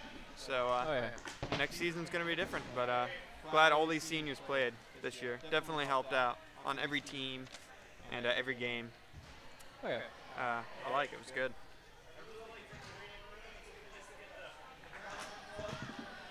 Yeah, but anyway, that's all for me, unless you have something else. I was going to add on to McKenna, because just because she didn't play, she's still in the book, so that means that her off-the-court presence had to have been there. Because if it's not an on-court presence to affect the team, it's the off-the-court presence. And like I said earlier, with Rostelli and Montana, their personalities off the court probably loosened up the team. Likewise with McKenna, like just a quick conversation with someone can change the momentum of their more some morality, like their moral, like makes them a little bit looser, gets the nerves out of the system. Like I've noticed that after like a bad play on the volleyball team, like they would all high five each other and like, oh no problem, shake it off, we'll get the next one. If they didn't do that, I feel like they'd be a lot stiffer out there on the court. It's not our always. team was amazing at helping each other, extending the helping hand, and being a team through the good and bad. But yeah, can't wait to see next year's. Next year's gonna be great. It's two of our best players for the ACLs. All your fault, Luke. You cursed our sports program. Yep. You're welcome. All right, Elijah, you want your interview? Sure. Yeah. All right. I think I'm signing off then. Peace to the people. Thanks for joining me. I don't want to be lonely. At farmersonly.com. Except I got banned from that site. Forever alone. Elijah Toth is not joining this, whatever it is. I don't know what to call it. The booth? I like it. Yeah. I really like your keyboard, though. Thank you. It's very glowy. It is. Yeah. So it looks like all the keys are floating. So Elijah, what did you think of the food this evening? I thought it was great. Brother Jim McGinnis did his job, like he always does. Chicken was great. The ham was great. It was all good. That ham? Oh yeah. Dang. Every year we've ever been here, we've always had fried chicken, and that's one of my favorite parts of this whole thing. I don't even get to eat any. I'm gonna see if there's any left over. I want some fried chicken. There should be. So have you ever had KFC? Like, yes, not in a long time. How do you think that would compare to Jim McGinnis's chicken? There's no comparisons, and Jim's is out of this world. At least for me. I've never had KFC, so I can't make the comparison. I need to try it, though. Everyone I say that to, they're like, dude, you need to try it. I'm like, yeah. It's good. Their $5 Phillips are great. Yeah, I'll have to stop by. There's one in Butler that I'll probably find. And even though they are a fast food restaurant, I want to say this loud and clear. They're the only restaurant on this planet that I will order mashed potatoes from. Really? Yes. I do not like anybody else's. I don't know why. Maybe because I'm spoiled because my mom's really good, but I won't do it. But I'll get theirs because theirs good. Is it like a real creamy texture? Yes. Man, that's the mashed potatoes I like. Good gravy. Yeah. Oh yeah. It's great. Man. We need to have our own food show. I feel like we could talk for hours on end about just food, strictly. Well, we already got our sub show planned. Yeah. We have a show planned where we'll just go around Pennsylvania trying out different sub shops and interviewing, like just giving a review. But we're waiting for finances and sponsorships to come in, so it might be a little while. Yeah. If we ever do get those, you'll be the first to see. Oh, definitely. Like it'll. I don't know. Yeah, I'll probably throw the Sports Network in there as a sponsor because I'm probably paying out of pocket a little bit on my end. But yeah, it's. I think it'll take off though. So next season, I think you're only losing Nathan Berry in the football program. So what do you think going into football? Like, what do you think? What's going down next season? Well, I think we need to build off the end of last season, even though it wasn't the greatest and what we would have wanted as we lost our playoff game. But I think we can do much better this season. Everybody's a year older, bigger, faster, hopefully. We were not a very quick team last year. Hopefully we can get a little more speed this year. But I think we'll do better. Hopefully I won't have to come off the line so much. I got offensive player of the year because nothing else worked. Basically. Yeah. So hopefully our wide receivers will play better. Our line will play better. So Jake can throw to somebody else. Say this next season I think is Caleb's senior year. So yes. He's a big part of the rushing game. Definitely. So if you guys don't win it this season, it'll be Jake's senior year that you guys win first. Hopefully. I guarantee that. Like I strictly I get full faith in you guys to win first place Jake's senior year. If you don't win it next year. Yeah. Because I got high hopes for you guys next year. Let that build up those nerves. Yeah. Well, we basically have 3 years to do it before the new crop of kids comes in. Oh, yeah. Because we got Caleb leaving this year, Jake and Seth next year, then me, Titus, and Noah. All in 1 year? All in 1 year. And then Kyle will be by himself for his last year, sadly. Yeah, like John Braun was. Yeah. Yeah. I need to find out who gets the John Braun Award, because that's something I didn't get to look into before today. Because I don't get to look at the stats. So it's either going to be you, or I think it's going to be Jill. Yeah. So if it was Elijah, here's your John Braun Award for the first year in running. Elijah Toth, how's it feel? I like the feeling. Being the most fouled player in the season. Oh yeah, definitely. I think it would have been me.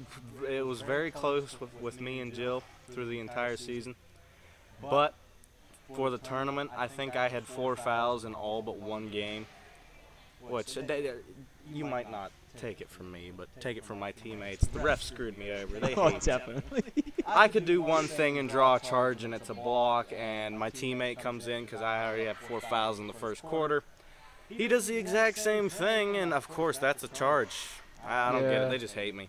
Yeah, they always lean towards the favor of the leanier kid, and not so much, the bigger guy, which I think is a little biased, but at the same time, I guess it's safety and whatever. It's call's a call. Got to keep it consistent. I guess I hit people too hard or something.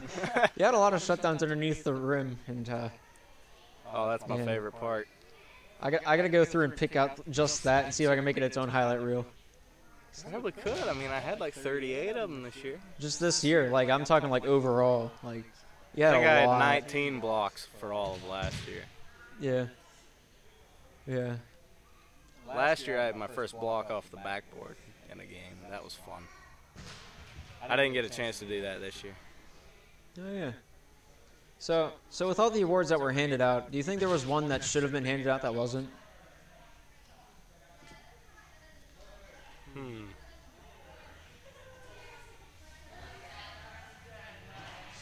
Asking the hard-hitting questions.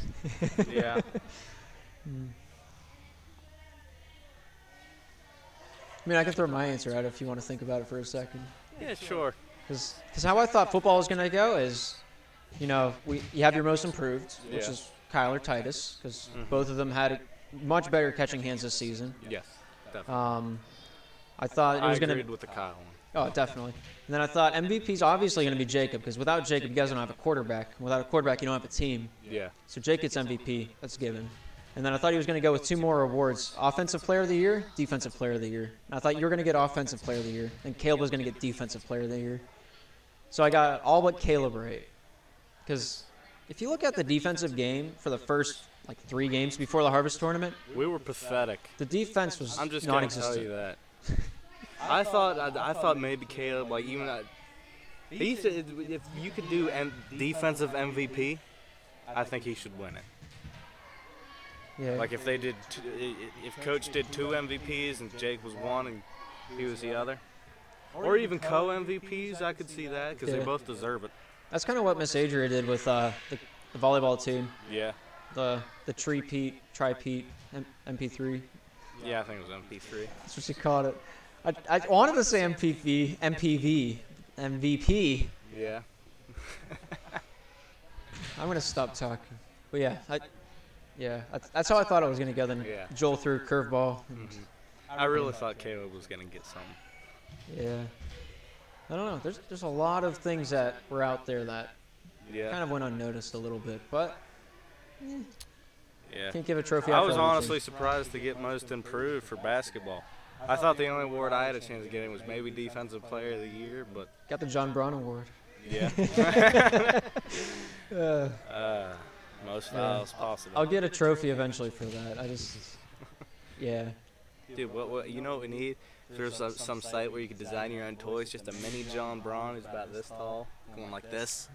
Dude, that's exactly what I was picturing for the top of the trophy. I was gonna get one that was probably about 12 inches or so, something small. Oh, that'd be perfect. Yeah. John just standing there. Maybe I could get him to model for the trophy. That'd be great. 3D, Photoshop some abs on there. Or he might already have abs. We don't know. He lost a lot of weight in college. That is true. Yeah. So yeah, anything you want to add to the people at home? Not really. I think I'm good. All right. Well, I'm Gabriel Eisler. Elijah Toff. This is Slip Rock Sports Network. We'll see you next time. Now I got to do the thing where it's awkward and